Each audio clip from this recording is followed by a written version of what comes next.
What's going on, ladies and gents? Jake, aka Countdown Ended, here with the 2025 Money in the Bank review. You know I cannot come alone, therefore I have both of my sexy work husbands with me. Daddy's a happy boy. Ladies and gents, first up I have the man, the myth, the legend himself, Cody Oneidi 316, to my left by the $1 million supercomputer. How's it going tonight, bud? It had a big feel good, go home moment for sure. That was great, and there was a lot to be happy about, and there was also some things to be mad over. So we're definitely gonna break down all the emotions. And then, without delay further, Spaz Phoenix is in the house. It's been a little bit since we had you, my friend, so I'm glad to have you here. You know, we missed each other.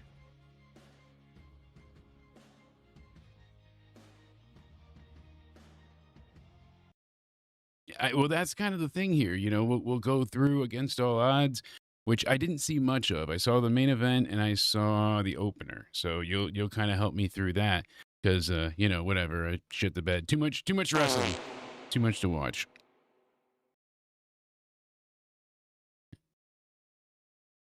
Yeah. What I desperately want to get into right away is I was very concerned about you, Spaz. I was, because I mean, as soon as I saw the women's match being on first, I'm like, no, they couldn't. They wouldn't. Would they? I don't know. So I was like, take a deep breath, take a few happy pills. It's gonna be okay. And I exactly just taking it easy. No monster on my back. We're not being stalked tonight. We're good. So we get to the end, and then I see it, and I'm like, oh, you know what? My eyes must be blurry. I've had a bad headache. I'm very overtired. My vision must be bad. So then I clean my glasses, and I'm like, no, it's still Naomi. And I was like, fuck, somebody's gonna check on Spaz. So I called your phone, and you were letting out some possessed sounding Latin ramblings. I think it was even backwards. I don't know if you were like in a trance or chanting or what, but that concerned me. And then it basically led to this, guys. So hold on a second. We'll take you to this evidence that we got sent to us. Thank you for the FOIA request. Freedom of Information Act makes everything available. So this has never been seen before, folks. Let's go ahead and take you to this awful moment. 911, what's your emergency? Hi, yes, I need help. My good friend, he went ahead and he saw Naomi win, and I think he's losing it. He's huffing and puffing around the place, and I think he's gonna hurt some. I just Spaz. Naomi. No, Spaz. I know she won. You got to do your breathing. Naomi. Spaz. 211 Silver Hollow Road between Lane Road and Cross Patch Road. 0933 5632. Oh God, I mean that's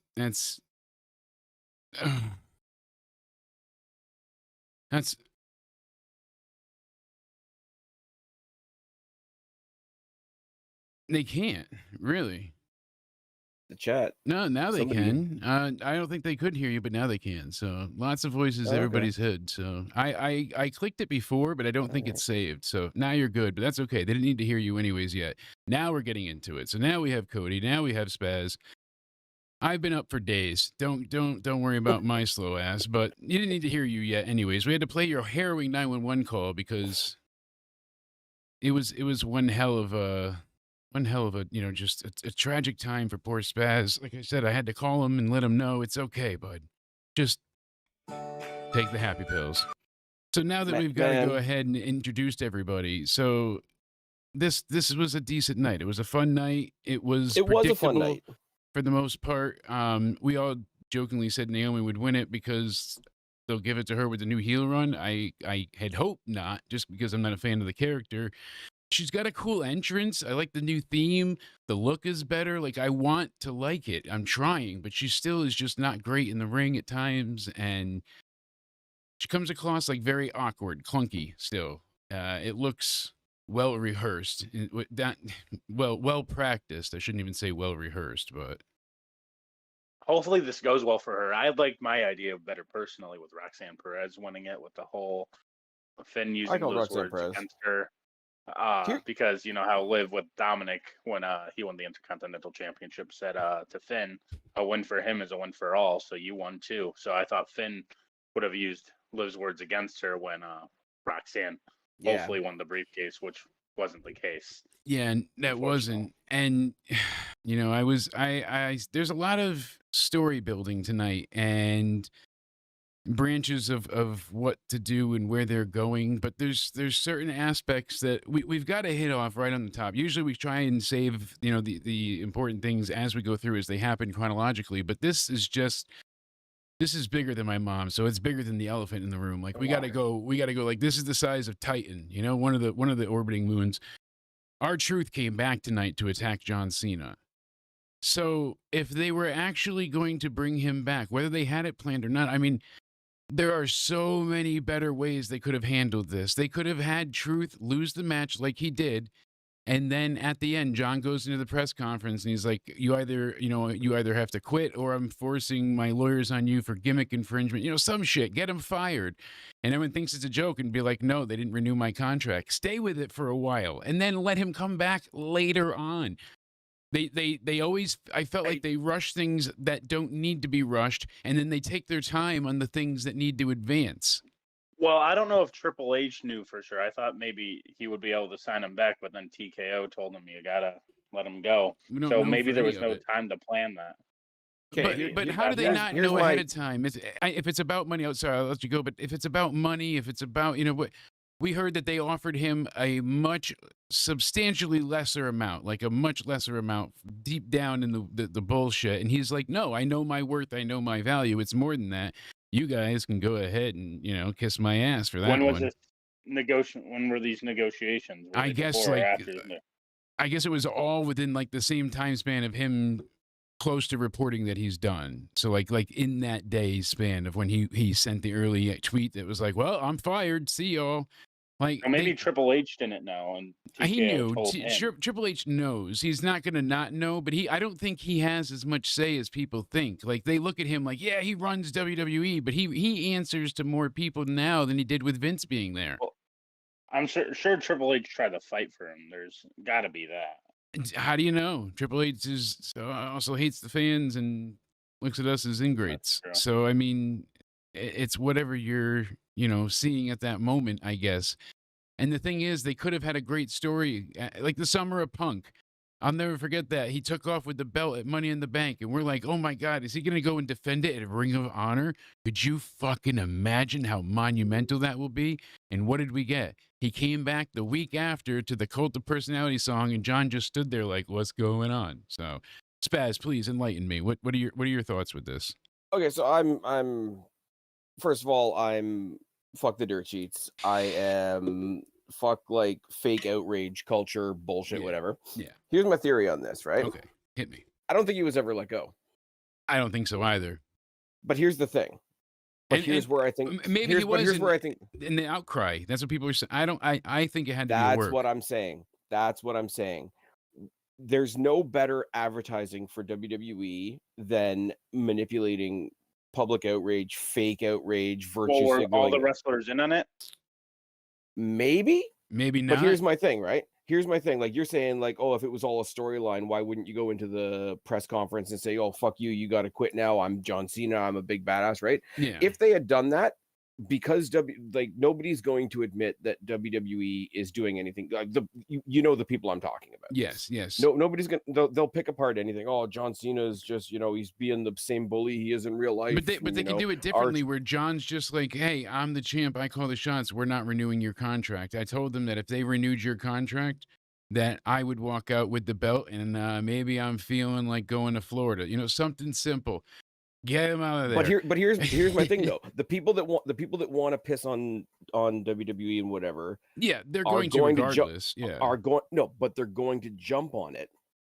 They're going to jump on, oh, this is lame. This is a stupid story. They've done put your career on the line stories before, and like they'll shit on it for a day and it'll be whatever. what you do instead is you weaponize that fake outrage, Yeah. make them think that there was a real release, because if it's a Oh, real release absolutely. and if they have a real reason to bitch about the company, they'll talk about it for days and days and days and days and days. And Yeah. what does it do? It dominates the conversation, it dominates social media, it completely overshadows AEW's like 4-hour debacle on You nailed it Wednesday, there. and it's the entire conversation leading all the way up into this show.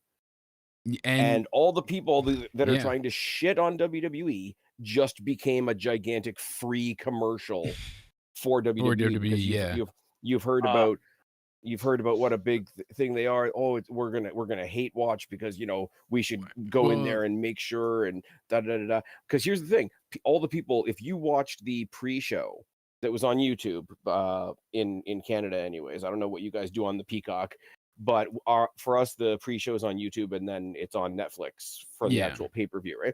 If you saw the thing, people are like, look at what a good person I am, I'm just going to flood, like, we want truth, we want truth, we want truth through the thing. That'll show them. No, all that's going to do is give them more numbers on YouTube. If you want a hashtag we want truth, we want truth, we want truth, we want truth all over social media, it's not going to show them, it's going to make them trend on Twitter. So yeah, they've taken exactly. the people that want to shit in WWE's lunch bag and made them work for them by getting them on board with, oh my God, can you believe so and so got fired, rather than an inbuilt storyline where we're going to say, oh, come on, another firing storyline. Like, I think they've But weaponized it see, perfectly. that's not where I was going to go, though. I wouldn't have a storyline about him being fired. I would just go ahead and have John, do the out of character part like he did at the last press conference, and just be like, we're not renewing his contract. It's not best for business. Stick with no angle, no more. And then they actually report it. Dirt sheets everywhere. They didn't renew his contract. So there's reality behind. There's truth behind But the truth. the problem with that, though, and this is a conversation that I actually agree with, WWE and TNA is the same way. They can't decide whether their press conferences are real or kayfabe, because they do both. Yeah. Triple H comes out and talks about the numbers and the advertising and whatever. And then characters talk about what they want to do character wise and whatnot. But then all of a suddenly they're not in character anymore, and they're giving each other credit for Roddy Raw. Yes. As soon as, I don't care how real you want to make it, if there's a press conference and it's televised or it's on a stream or if it's on YouTube or whatever, and one character is doing something to another character, yes, it's John Cena, he's on a power trip, whatever. As soon as it's one character doing it to another character, they know it's not real. Exactly. And at that point, the dirt sheets reporting on it would be like, oh, the dumb dirt sheets got sucked in. Yeah. They had Truth go out and do a very respectful, what do you call it? Like, hey, thanks for all my time. I'm bowing Thanks out. for all you guys Yeah. support. I'll get in touch with you guys later on and let you know what I'm doing next.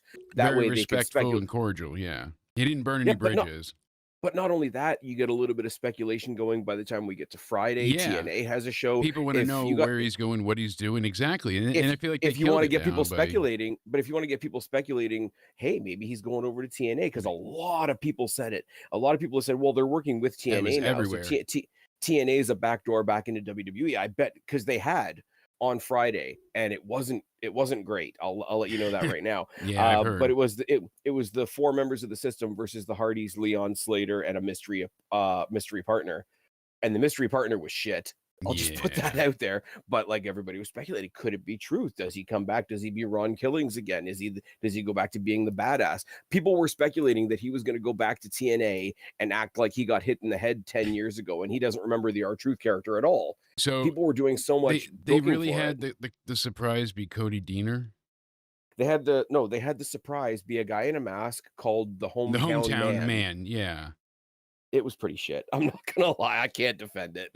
The Friday show was a Friday. This. They're making my googly eye go even more googly. Like, this is painful. Though, I could see it both ways. I could see where there was actual negotiations, I think. But if this was a work, you either had to put all the wrestlers in on it, start tweeting it out as well to promote this, or the wrestlers got work themselves. Yeah, exactly. See, I literally went ahead and I only watched the Masha match and the Trick match. I only had those two under my belt, so that's what made a big difference. But hold on one second here before we go into the next part. You guys will hear yourself for a second. Don't think you're going crazy. Where did my window go? I've got 2 screens. I need 5 more. Yeah, I loved how you brought to light, Spaz, that NXT is apparently giving AEW fans anxiety. Because I still laugh at that statement. You know, our counter booking and running against them is giving them anxiety because they can't watch both at the same time. And it's like, that's what you wanted. You wanted competition. You wanted it to be glamorous.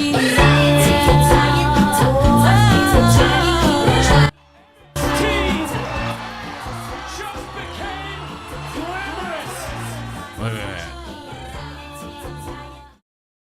Volume always turns up to 100. Let me be clear. Oh. The anxiety thing wasn't. I'm echoing again. Fantastic. Yeah, no, I said you'd hear yourself. Hold on. You're good. All right, cool. It's no, planned. The anxiety thing wasn't about the counter programming. The anxiety thing was freaking Short Mike there from What Culture saying, "Oh, WWE doesn't care about any of these superstars. They're not going to use any of these superstars. They're just collecting all AEW's stars to give AEW fans anxiety. They're just competing because of anxiety. Yeah, they're starting to starting to book luchadors and high flyers now, because it's such a contradiction to like the crap that they give AEW, and it gives everybody anxiety, and WWE are bullies. Short Mike can fuck off. Yeah. Not to go back on the R-Truth thing again, but he's sure, not go for it. No, that's the whole point. I don't know. So he's not R-Truth. Because WWE just put out Ron Killings is here. So. Well, that was. Is it his Twitter at? No, like the WWE shop.com put Ron Killings is here and put Ron. Not Ron the Truth app. Killings. So maybe he's just going back as his full name. Ron the Truth Killings. So he's going to be Ron Killings. So there you go. They didn't lie at all. They released R-Truth. They hired Ron Killings. So it looks like he was going to be more serious too, because that's went awesome. after Cena like that. That's awesome. He's going to come out smoking. I think the comedy character is dead. I mean, you can be a serious person and still have comedic elements. Like, yeah, I think he can still be. Is he going to be as delusional? Yeah, I think he can still be R-Truth and be serious at the same time. I think he can still have that mindset without constantly being like a total aloof and an idiot. Like, I'm going to go out on a limb here and say, like, the one good thing that Solo's done in the past little while is tapped into a little bit of a comedic element. He's still like the big group leader that's going to kick the shit out of everybody, and we're going to kick the shit out of SmackDown or whatever. But there's like some comedic, oh my fucking God, how did this go wrong again? Elements to his game. And it's like, people need to realize comedy's not a bad thing. No, we talked about that earlier today and a bit on the preview that, comedy and wrestling can be subjective, but that's why, Santino worked for me more often than not. I like what his daughter's doing, and she's not great in the ring, but she's very good. She's good at making other people look great, and that's what you need at times.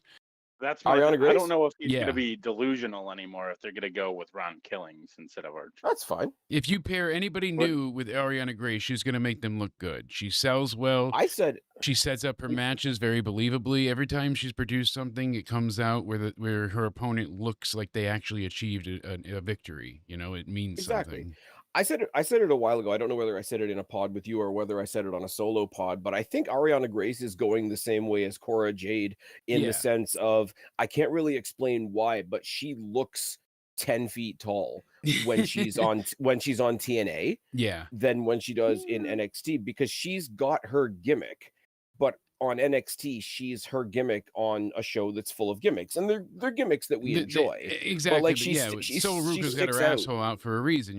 She's a surfer. Everybody's doing something. It's fine. Don't worry about it. You got it. She's surfing the pipe. Exactly. But I will say though, it was a cool little wrinkle that they threw into the Friday show, having the Robert Stone Santino match and having Matt Cardona as the referee and him getting paid off, but like the payoff not paying off and all that kind of stuff. Sorry, I'm dying over here. I'm supposed to be drinking this because all the malnutrition stuff sets in. So I'm supposed to be drinking this protein milk. So I stole the cup because it has like the little lines on the side. And I was like, I could throw it out. It's disgusting. Is it like the blue milk from Star Wars? Yeah, it kind of looks blue with the green screen behind me too. Is it really? Is it blue dabba dee dabba da? No, it's skeet baba dee bada doo. But I will say, like, not very much. Like, I say there was 3 shows this weekend. There was 2 of consequence. Oh God, I'm gonna die. Sorry. Joe Hendry losing to Kazarian, they're either putting him on a road to recovery thing, or they're finally letting him go take care of some nagging injuries. I don't know which one they're doing. His shoulder injury was a work, but it wasn't. It was a work to cover a real thing. Yes. And he's having pain in that side, in that spot, and they just keep dumping him on it because, hey, we got to sell the injury, right? Like, it is funny when you think about that mindset. Like Cody has the pec injury, and they're jamming the kendo stick into the big bruise, and you're like, I know it's not going to tear more, but I never watched the show House, right? Like the doctor show House. But I do love the bit of trivia that comes from that, of like the guy spent so much time like faking having a bad leg. His other leg actually developed a limp for a little while because he was like acting. When he was acting on the show, he had to act like that was the only leg that worked. So it was the leg that got took more of the abuse, so to speak. And just like when you hear about people working injuries, and it's like, okay, you put the real injury into the fake story, and then you play up that injury. People focus on it because it's injured in the storyline, but it's in the storyline because it's injured for real. You're going to do more to it. Like when they used to have people that were pregnant, either they covered their stomach, they wouldn't show them from the waist down. They'd have them like in the kitchen like that, and 90s sitcoms. Well, that's where they should be anyway. But well, you don't want to burn all the pies. But then she goes ahead and they get them barefoot and pregnant in the living room too. No, but then you got like the Full House treatment and whatnot later on. But yeah, it developed in stages. So yeah, funny how it works. But it's like the Cody thing, right? Like when he tore his pec, like you said, like I will always tip my cap to like the absolutely massive effort that he put in by having that injury, doing the Hell in the Cell match anyway. Yeah. But I'm not going to say it wasn't dumb. You saw me in October when my whole side was purple because I bruised my spleen volunteering at the Trail of Fucking Terror. I was scaring people. You weren't going to the Hell in the Cell match, though. I know. I was scaring people, and I didn't follow the red light from the Fiend, and that was my downfall. I'll never forget. I was basically just bullying people as they went through the line, like, in character. Yeah. And that guy just got embarrassed that I was teasing him in front of his friends and fucking pushed me down straight into the wood plank. That was fun. That was a good and painful one. Because that's not an overreaction at all. Exactly. Anyways, so I'll get off the TNA stuff because because while we're here, I want to know what was worthwhile at Against All Odds, because the two. I also saw the pre-show. So yeah, so you had the pre-show, and you had the Elegance brand that now has 3 members because Maggie May is now M by Elegance, which is fine, and you get Iceman there, and Iceman's awesome. They won their match, but them as a trio, 2 of them are still the tag team champions. So they were confronted after the match by the return of the Inspiration, formerly the Iconics.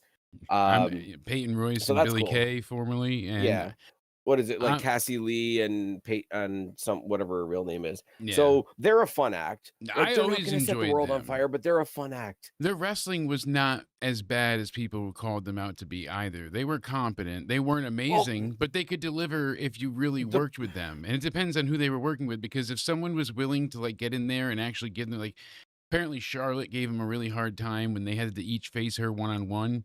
It was some type of setup like that. The problem with the 2 of them was Peyton Royce was really good and Billy Kay not so much. And I wouldn't say really good. I would say she was. No, I'm saying by comparison. Even by comparison, Spaz.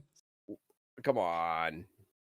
It was a lot left to be desired, but Billy Kay was doing backstage skits after a while because they didn't want her in the ring. Peyton Royce never got that, but I think Vince told her to stay away from catering. So just saying. No.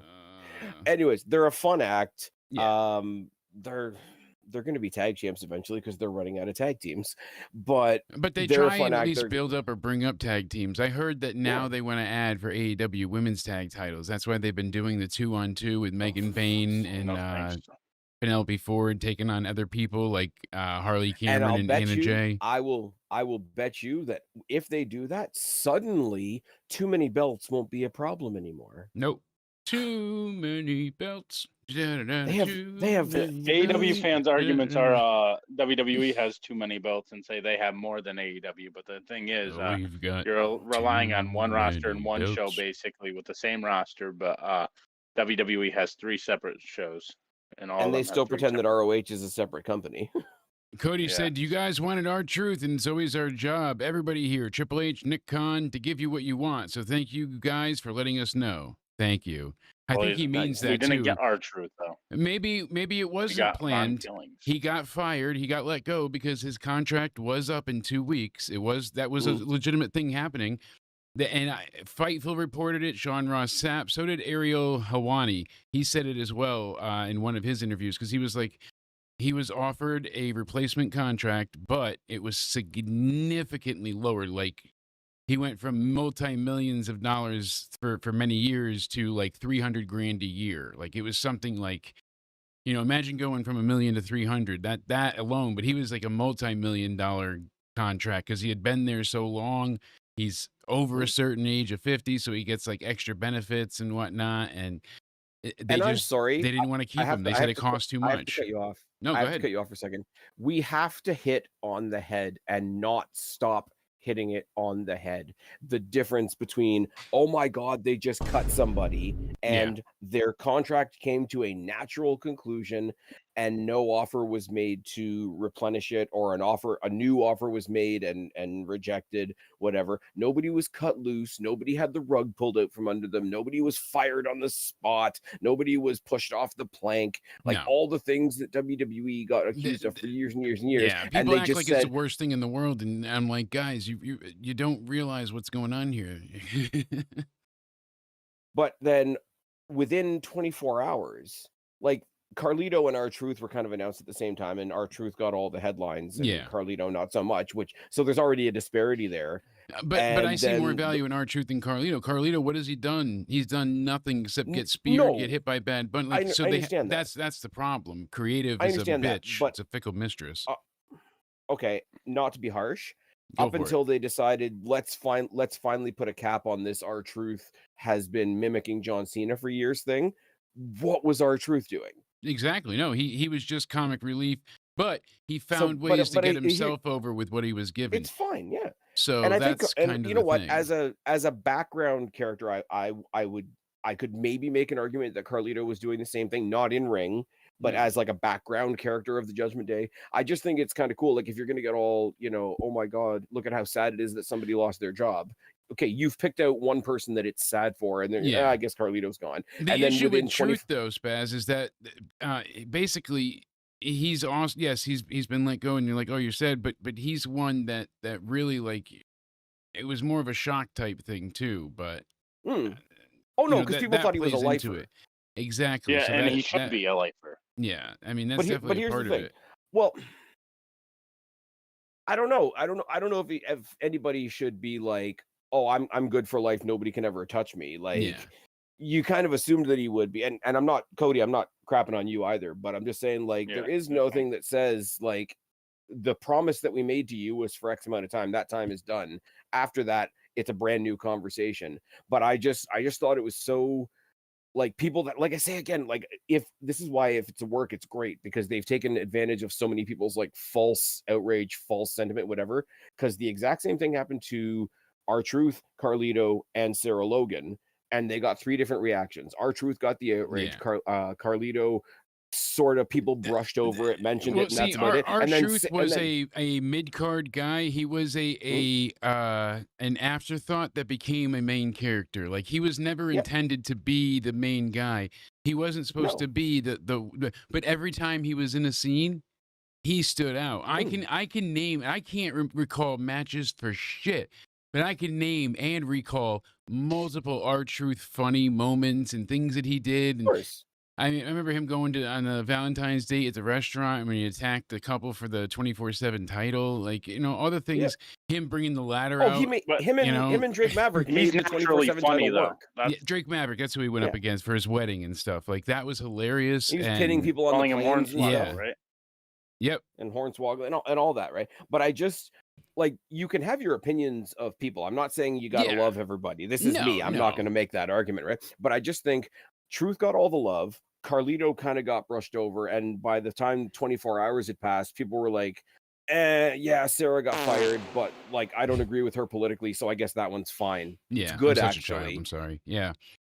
But like, it and is then good. it started a whole. What I like with the Sarah Logan thing is because she was off because she had just had a second kid, Yeah. and that does add kind of a shitty layer to it. Yeah. Like, go off and have a kid, you come back, you might not, because a company.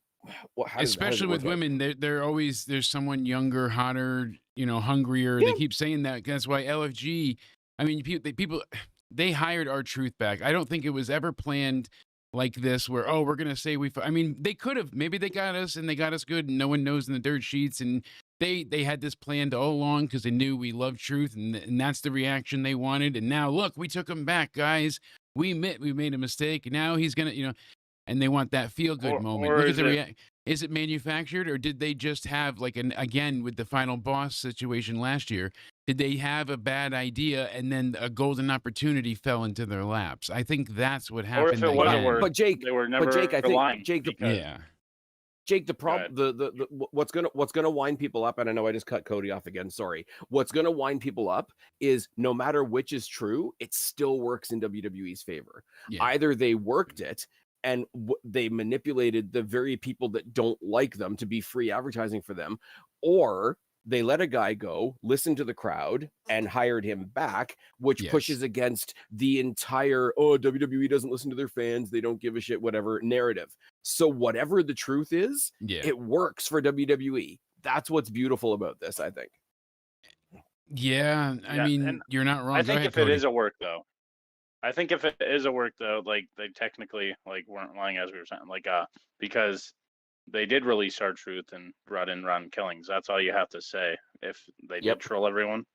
I mean, I almost wish that he didn't have a big reveal tonight. I kind of like the idea of him just being in the background for the next few weeks, being finally someone comes up to him with security. They're like, "Why are you here?" He's like, "I'm here for work." That kind of thing. See, I think there's a halfway middle ground with that. I think there's a halfway middle ground with that. Severe.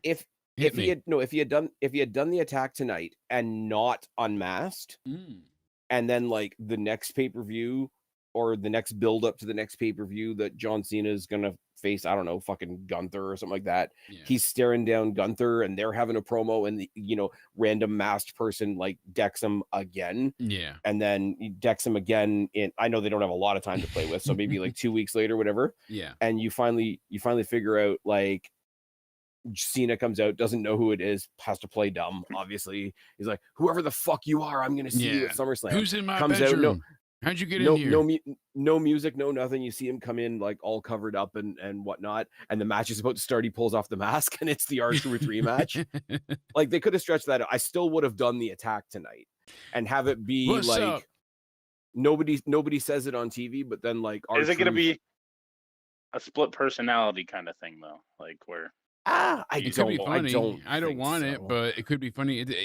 It all depends on how much leeway they give him and how much rope he has. So Mania in Vegas is very dumb. I am very unhappy about this residency in Vegas for multiple shows. They want it there once every minimum 3 years, sometimes back to back. That takes away half the fun of Mania, where it's always been, new every year, you're touring. Now it's just going to be back-to-back Vegases because they can get a cheaper rate. And there's a concert already booked that's like, "No, we're not moving. We can't move. We don't." And they're like, "Come on, we'll give you the dome." And they're like, "Fuck your dome. Dome my balls, bitch." They don't want to deal with it. It's been a shit show. Dome my balls, bitch. Jesus Christ. It's just a corporate fest now with WWE that tonight you can see sponsor here, there, and everywhere. You can tell we're at peak physical, mental prowess condition. I'm not against the people that are against the advertising. Personally, I thought you were going racist with that one. Jesus, you scared me. No. Okay. No, I'm not. I don't mind the people advertising, but I've never liked it on the ring. I don't like it on the ring, Matt. It's just not for me. I think I'm the opposite. I think what bothers me more is the stuff that pops out. I don't like the LED guardrail anyway. Okay. Like, I think it's way too gaudy. It looks like a video game, whatever the Cash App case may all be. over the Yeah. place. They just put like not even that, semen-looking even pictures all over. It's not weird. not even that. Like, it even when it just has the Raw logo, or if it just has the pay-per-view logo on, I don't think you need the guardrail to be an LED screen at all, period. Like, it bothers me. So it bothered me before it had ads on it. So my issue isn't the ads. My issue is that it's the same with the LED ring posts and shit. I had no issue with it at all, honestly. I didn't mind the LED boards, even when they took the posts and turned them into like the LED posts with the extra siding. I was like, let's go ahead. Everybody go I think it makes it look a little bit like a playground. Banana. I'm not gonna lie. But you know what? That I could take. What I can't take is, as I said before. Oh God, there's like, it's that continued fucking just extreme level of bullshit, and. The stuff on the mat doesn't bother me at all. Like, I got used to it in like that's 2 weeks. It's the bullshit. It's the in talk advertising, like you said. The I love drinking cold, delicious Mountain Dew in the morning. Like, while they're all standing there, Mountain Dew is great. Like, you already have to go to 3.5 minutes of commercials, and then you're advertising some product or some upcoming show, or like you're just being advertised to constantly. And I know that's kind of just a way of life nowadays, but even when you're watching the match, you get a ticker of Prime and there's stuff going, like it's just, you're constantly being bombarded with ads with Raw. And yes, you have your commercial breaks, you have your Netflix deals, all that. But now we have to waste time for them to highlight, oh, what celebrities here because they have a Netflix show or movie or special coming out. Oh, it's Dan Soder's dead dad. Hey, it's Louis J. Gomez. I get it. Dead I get it. board. And the problem is, like, the problem is celebrities themselves are shit now. But like, oh God, so bad. It's. I have this conversation on Twitter a lot, which is hard because you can't gauge the attitudes of the people you're talking to on Twitter. The existence of celebrity in wrestling, has existed since WrestleMania 1. Yes. Like, you had a celebrity in the main event of WrestleMania 1. So let's not pretend that it's a new thing. But even before WrestleMania 1, they were including, I mean, Gordon Solie did it time and time again.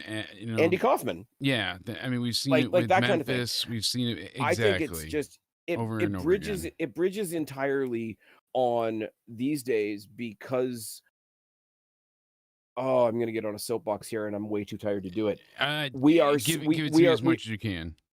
We are so specific in our, I want everything I'm watching to be exactly what I want it to be. Like, if what's her name? If Caitlin Clark showed up on Monday Night Raw, I'd be like, hey, cool, look at her. It's the face of the WNBA. Don't question me. It's fine. If I don't know, like, if like Logan Paul's in the company already, but if Jake Paul showed up for a night, people are going to groan. And it's like, oh, it's too much celebrities. It's like, no, you don't like the celebrity that showed up this week. Yeah, exactly. Everybody has a celebrity that they, like when, what's his name? The old fucker from Price is Right. Bob Barker.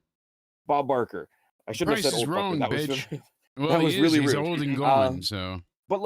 But that was not because anybody hated Bob Barker. It was because the weekly host thing got a bit old. But like, that was a great segment with him and Jericho, and like that was fun. But there were other times where we had hosts like Hugh Jackman with Zack Ryder was fucking terrible. Pee Wee Herman. Pee Wee Herman wasn't bad. The Hugh Jackman thing was one of those things. MacGruber was fucking. The Hugh Jackman thing I thought was cool because it was one of those things that was like so lame you might as well roll with it. But again, it goes to the point of because he was promoting that stupid lame robot fighting movie, But treat it like anything else. Don't say we just don't want any more celebrities in wrestling. Okay, Bob Barker showed up, it made me laugh. This guy showed up, it didn't make me laugh. Yeah. But like, I think we're at the age now. Like, I'm sorry, but like, nobody went to WrestleMania 1 and said, "Oh, I got to see Mr. T." Yeah, and yeah. Like, who else?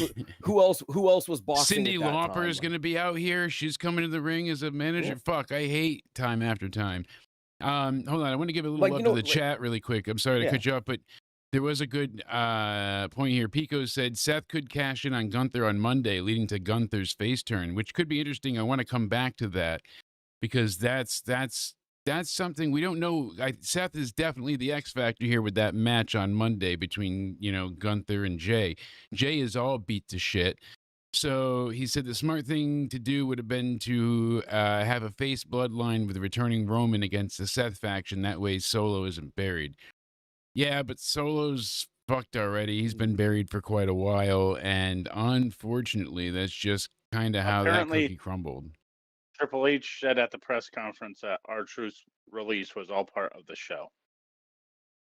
So it wasn't real. Let's go. So he never really got fired, and they just wanted to get a response from the fans for an outcry of support that loved him. People are going to be pissed if that's I think the it's funny that case. he did that, but Are you sure he said that? Because people are going to hate them for faking that truth. That's something. I'll send it to you on Spaz, or I'll send it to you on Spaz. They just said 59 seconds ago, the greatest work in WWE history, R-Truth, Money in the Bank. Let's go. But you know what I know? What about Carlito? Because that wasn't a work. He's like, did they bring me back, guys?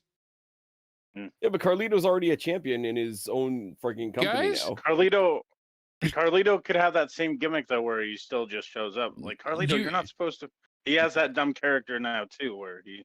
Cody, you know what's gonna happen. He's gonna be. Forget Carlito. He's gonna be Carla. He's gonna be up there at a trans bar dancing. He's gonna be like, "Oh, you want to watch me spit apple? I spit apple a long time. You want me to spit apple? I spit on your apple." Somebody will come in and be like, Carla, and they'll be like, grapes now. I don't know. You want me to spit apple? Fleshy sword fights for everybody. There's no bananas left. Here's the thing, though. Like you mentioned the match coming up tomorrow on Raw. I think there is a really cool the Jay versus Gunther. Yes. Okay, I think there's a really cool thing you do with Jay, because Jay's going to lose the title. I think you have to wear him down to where there's like a thread left, and Seth Rollins just plucked the thread. I don't think they put it on Gunther to give it to Seth. That's just my prediction. I don't think they would give it to Gunther to give to Seth either, but I think they would give it to Seth from Jay if he got the chance to cash in tomorrow or Monday. I always think it's. But here's the thing: I'm used because to Sundays. Does it end in a DQ so Gunther doesn't get pinned entirely? Then Gunther just goes on a rampage because of the DQ. And I think they're going to have Jay written off in a way, because they're going to be like, hey, with all the matches he did recently and all the beatings, he's got internal intestinal diarrhea, and he needs to be taken to the local medical facility for shots of insulin into his eyeballs. Okay, says Dr. Jake.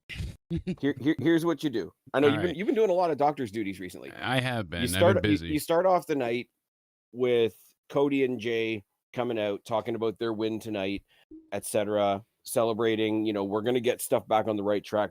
Cena can't take wrestling from us.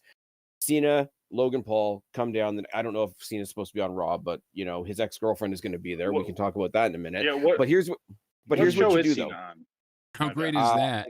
Nikki Bella is going to be there. I've got thoughts, but here's what you do. These guys are pissed. Their plan is falling apart. They come down. They put a beat down on Jay because Cody's gone back to SmackDown or whatever. He comes out to do the Raw speech at the beginning of the night. We got the win last night, but I got to refocus. I've got my main event tonight with Gunther. I never took my eyes off you, whatever. But Logan Paul, beat him down in the opening segment. The story going on through the rest of the night is he going to be cleared? Is he going to be cleared? Is he going to be cleared? Able? Yeah. The doctors don't clear him. Gunther even says, you know what? He's not my favorite person, but the mat is sacred. I'm not going to take it off a beaten man. Jay gets in his face and says, no, fuck you. We're doing the match anyway. I'm not going to let you walk away like that. Yeah. He scrapes through the match with Gunther. Gunther pounds the ever-loving shit out of him. He scrapes by once again by the skin of his teeth. End of the night, Seth Rollins comes out with the briefcase, doesn't run down. It's not a run in, whatever. He just snaps his fingers. Whatever's left of Jey Uso gets spear, tsunami. Yeah. And Seth basically comes in and drops the case and his foot on the corpse. And that's how he walks away with the title. So it's the absolute downfall of the hero. That would be great. That would be exciting. Really quickly, I don't want to forget this. I'm sorry. So we have John Cena's remaining schedule because we know he's going to be on Raw on Monday. Liz says no. Oh, but is he? Yeah, he was scheduled to be. So we've got up until here. So he's scheduled. So my idea could happen. That's what I'm trying to that's what I'm trying to punch in. So look, the 7th was today. He's going to be there on the 9th for Raw in Phoenix. He'll be there the 13th. Danny graduates Friday. In SmackDown, Danny. and then he'll be on SmackDown the week after, and then we won't see him again all the way until he's not going to be, I guess, at Night of Champions, which we know is coming up, and he's not going to be involved in any of the Saturday night's main event, Great American Bash, and Evolution card. We're not going to see him till the SmackDown right before all of that in Texas, right before they do the full takeover, because it's the 19th and 20th or whatever. And then in August, we've got, both second and third, both nights at SummerSlam. He's going to be there. So that's interesting that he's there for both nights. Then we've got SmackDown, and then he's in Paris for the Clash. And these SmackDowns are in Canada, Montreal. So then we got Dublin, Ireland, Lyon, France, and Paris, France. And then as we finish up here, December. Montreal's not really Canada. Yeah, no, Anyway. but hey. October, we got Perth, and then Perth again. So the 10th, 11th, and 13th.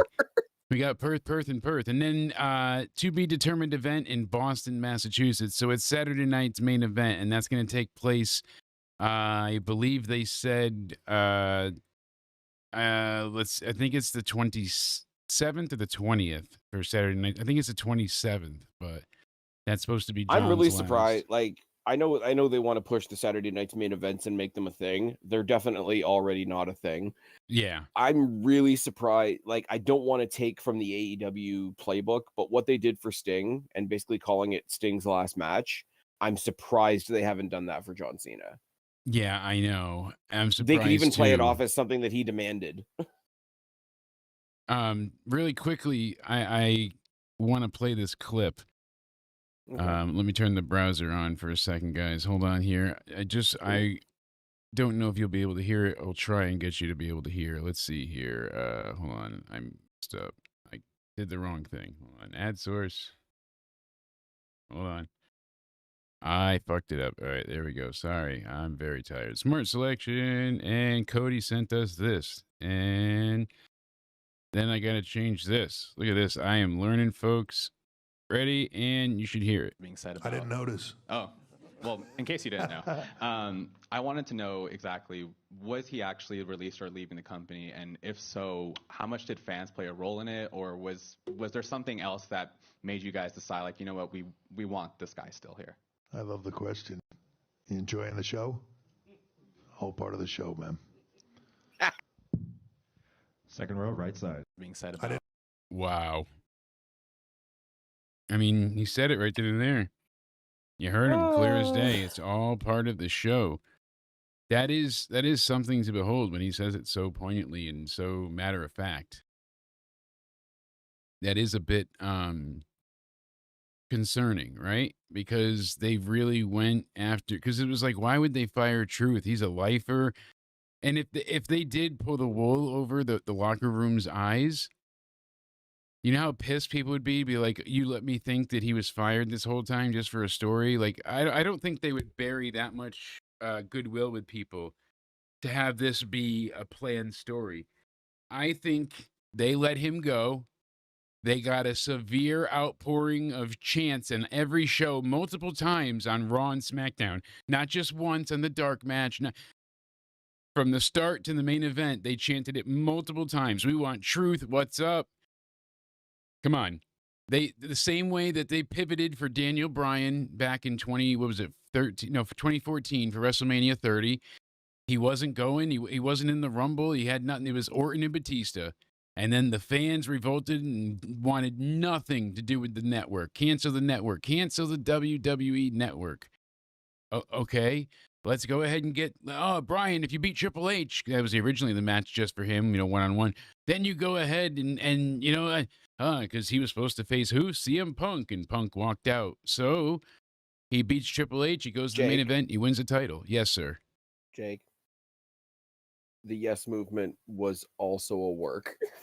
No shit. That's what I'm saying. Like, it's manufactured. But Like, the fan support initially wasn't. People saying they were going to cancel the network and they wanted Bryan to be there is what got them to change their mind to put him into the WrestleMania picture again. Yes, the takeover on Raw and all of that was horseshit. But the fans starting off saying, hey, if Bryan's not at Mania, we don't want to buy the network. That was real. And they panicked and they backtracked and they put him into the show. The rest of it, they bullshit their way through. But we've seen this time and time again where WWE, they're stubborn, they're bullheaded. If they know it doesn't work right now, it's going to take them 6 months to just accept it because they're going to keep their head down and they're going to keep doing the same stupid thing over and over until they finally are like, well, shit, look at all the damage we could have caused that we could have avoided. Oh, well, let's start over. And they do it time and time again. I will have better examples that'll come to my mind, but, you just, throughout history, it's kind of just been, infamously stated, unfortunately, yet and yet again. But if this is entirely on board, and I'm echoing again. Yes, you hear yourself for a second until I play this. Okay. Go ahead. But if they in this particular case, and I'm not talking about people that are just Truth fans that are going to say, "Oh, that's a bummer. I really enjoyed his time. Hey, Truth, hope good luck for whatever you're doing next. Hopefully you show up in TNA or hopefully you show up in MyFed or whatever the case may be." Yeah. But the people that are out there and just spend 24 hours a day doing like freaking fake outrage porn on X. If WWE was able to weaponize those people, those dickheads, then good for them. Oh, I don't disagree. I'm sorry. Like I may be going out on a limb. I'm not speaking for Jake. I'm not speaking for Cody here, guys. But I'm saying those dickheads, because I'm sorry, a lot of the over the top outrage was from people that have like Young Bucks or attached people in their display why I wasn't pictures. Going for a lot of that. I avoided that side of it. What it was is WWE definitely pivots just later on, down the line. They've had many a times where they're going to stick to this and then, oh my God, it's not working. And they pivot and they go with something else. And they have done it a multitude of times throughout history. We've seen them repeat themselves. So, there's always that option here too. You never know exactly what they have planned. But your very first instinct shouldn't be to pivot either, though. Like if you have it's usually not. It's usually they don't pivot for months on end or they don't go with it. They fight against it until it's like there's a medium. Yeah. But don't launch something in a week and let it get an outrage and say, look, you haven't even finished it. Like, like Triple H says all the things that people say are really, really bombastic. It's like you don't even know, man. We're still in the first chapter. Yeah. And he's been way right. Out here. He's been right. Like what did Heyman say about the bloodline thing? We're only in the third inning or whatever. Yeah, people are like, how? We've been in it forever. Well, that's why. That's for sure. Anyway, I think the Truth thing is awesome. I think if he hoisted his haters by their own petard, good for him. Look at this destroyer. I know we gotta go up to the $10 million studio TV here. Let's go ahead and have that. Yeah, there we go. Look at that destroyer. That is fucking.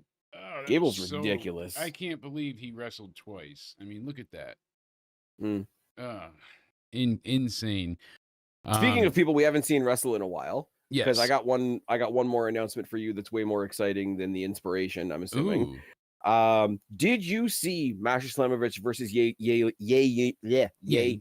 Yi? Yes, that and the main event with with Trick, and Elijah were the only two that I saw.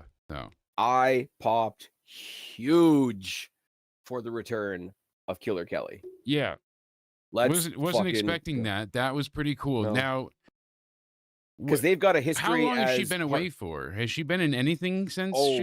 I think maybe it feels like a year and a half. It feels longer than that. That's what I'm saying. Like because remember like Masha, because they were tag team champions. Yeah, and Masha had to go and team with Alicia Edwards, and then she was like sideways connected to the system, but not really, and that got weird.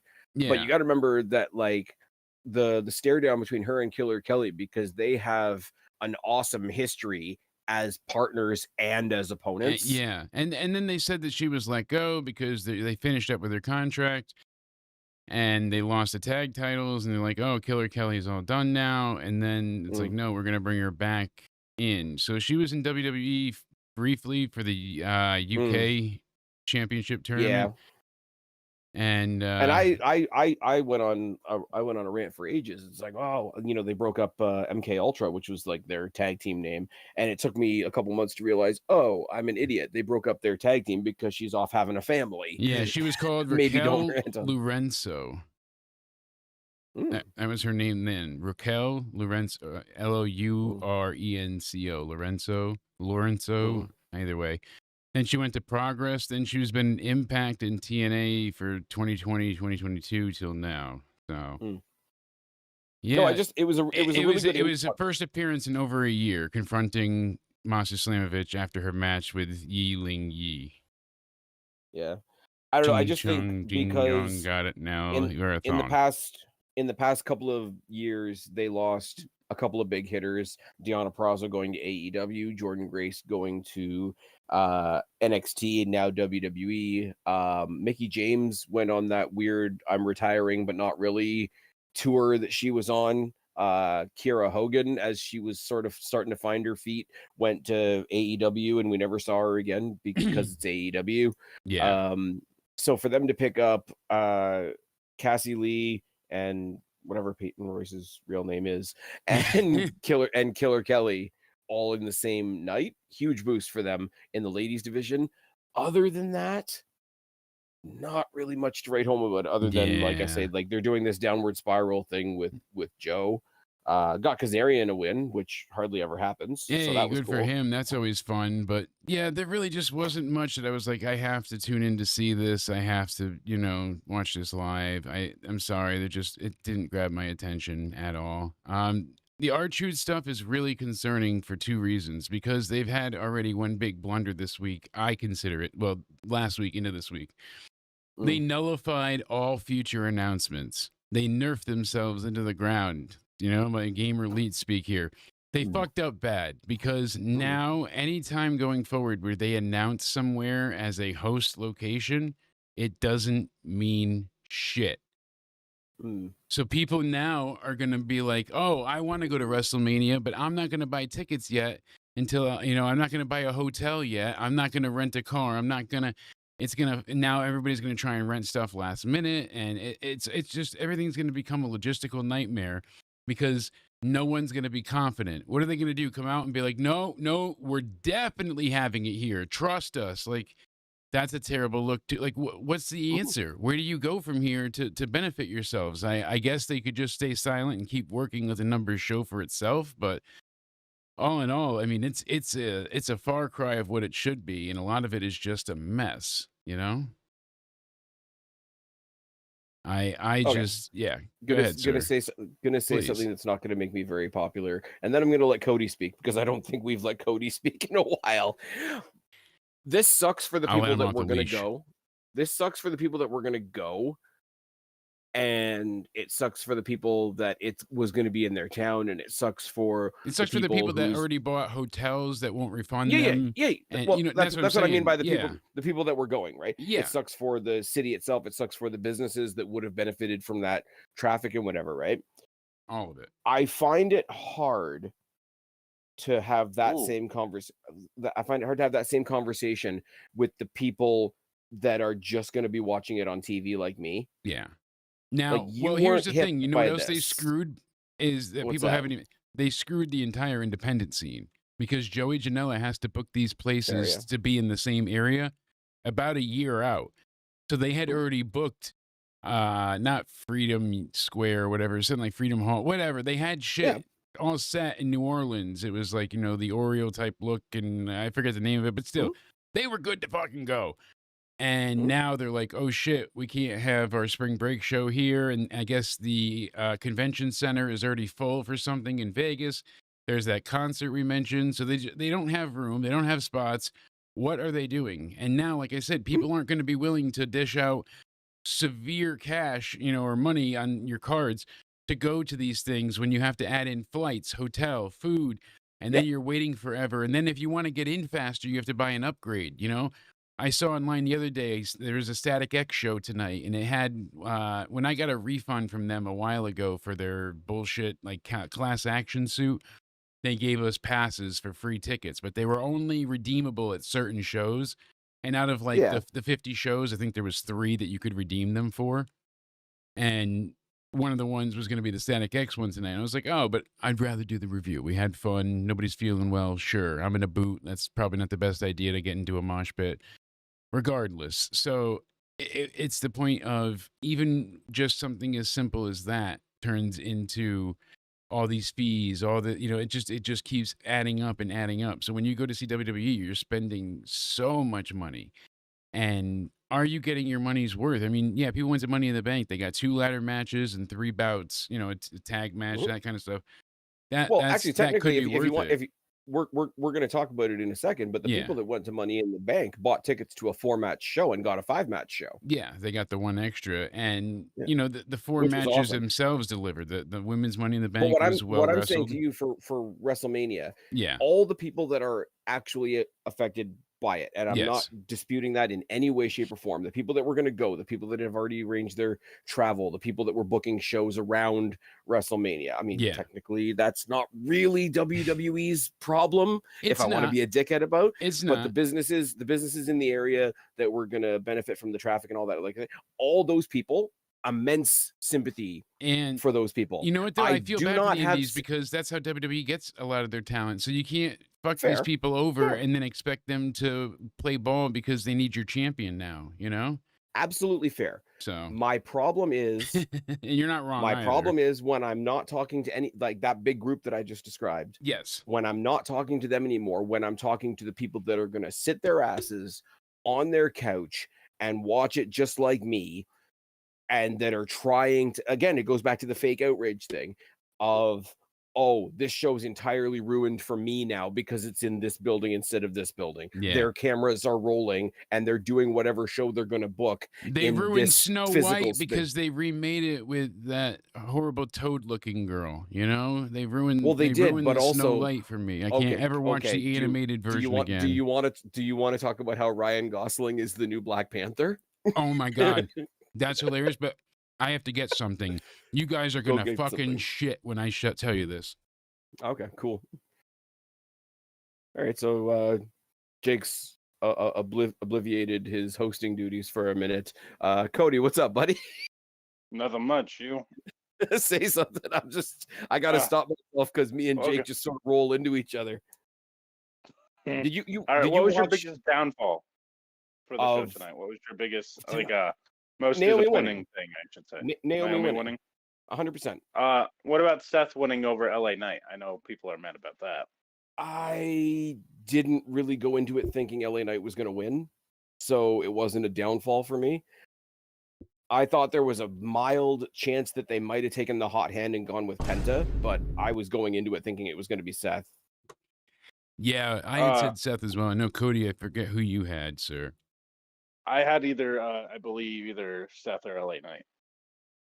I think you had Seth in LA Knight. I think you said you wanted to pick 2, and you said I was going to fine you. That's what I think anybody that you said pick 2 would have said Seth and somebody else. And he said Seth and LA Knight, so he was on the same. But that tells you that it's Seth because everybody had Seth. Like I would have said Seth, maybe Penta. Yeah, exactly. We all had the Penta, and that was. I will say though, notable. It was the men's match was a really good way to take the temperature of what people think of certain people, because you see the reaction as each person gets up the ladder. It's a measuring stick of sorts to see, like, and other than Seth, who has a reaction for different reasons. Like the pops for Penta were huge. The pops for every single woman in the women's match, they got louder, were like and louder. piling on each other.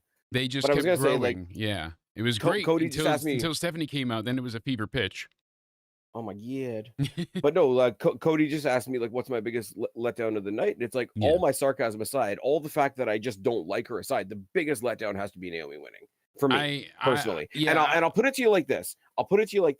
She's the least deserving storyline wise to me. And people are going to call out race or something, but that's not it.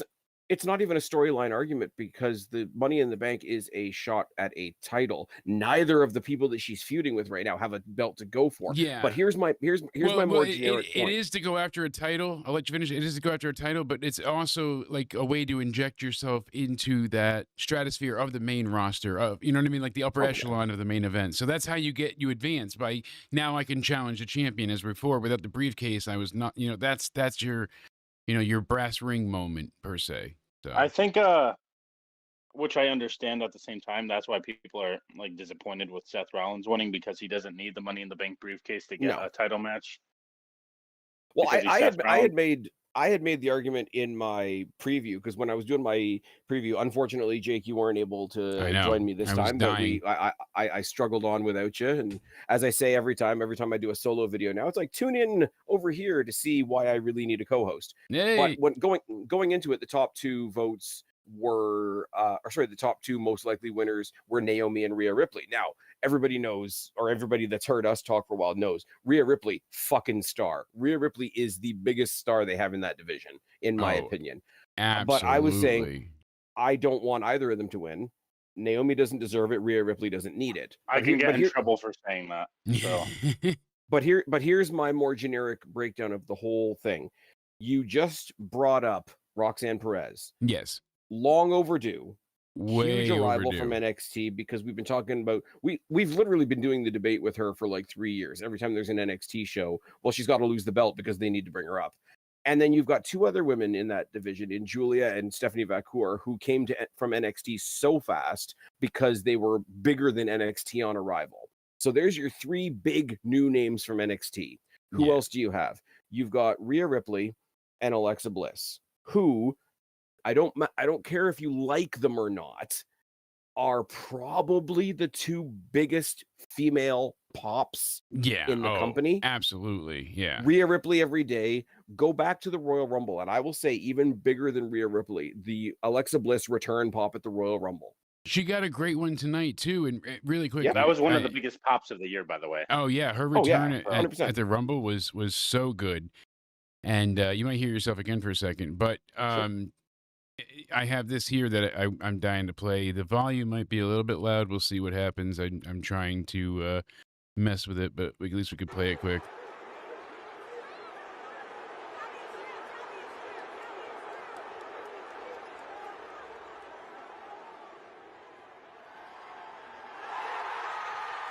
I mean, I don't hear anything, but it looks cool.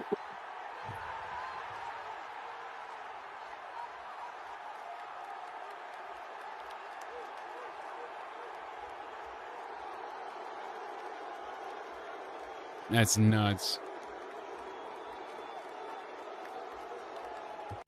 I mean, that crowd had a real fever pitch there. That was incredible. I mean, the only thing wild more than that is Cena taking the pin in the end, but that pop for R-Truth was, holy hell, something You know what I love incredible. about WWE, right? What's that? Because they do the random person shows up in a hoodie a lot, right? Yes, they do. But it always gets a pop, because unlike in other places, the person under the hoodie is somebody we know. Yeah, no, I agree. Like, whereas they, that's like, I will say both AEW and TNA have done ones where it's like they've used the guy shows up in a hoodie to introduce a brand new person, and that can go great, or it can go terribly if nobody knows who it is. Exactly. Like, and it's if the it doesn't Butcher go well, and the Blade and the Butcher. Oh my God. And the Blade. It's the what was it? The crawlers of the the Dark Order. Yeah, the crawlers, the creepers, whatever it was. Where they made a throne out of people, because that's they not stuck his creepy at all. fingers in, what was it, Matt Jackson's mouth? And then they punched the mat for a bit. Yeah. But I mean, and I'm not even taking this as a dig. Like, you're setting yourself up for failure. Even when they did the Gabe Kidd thing not too long ago, and it's like they shot him from the side. Did you say that Kidd thing? Oh no. I'm sorry, I was just confused. I don't know what that's got to do with anything, but all right, continue.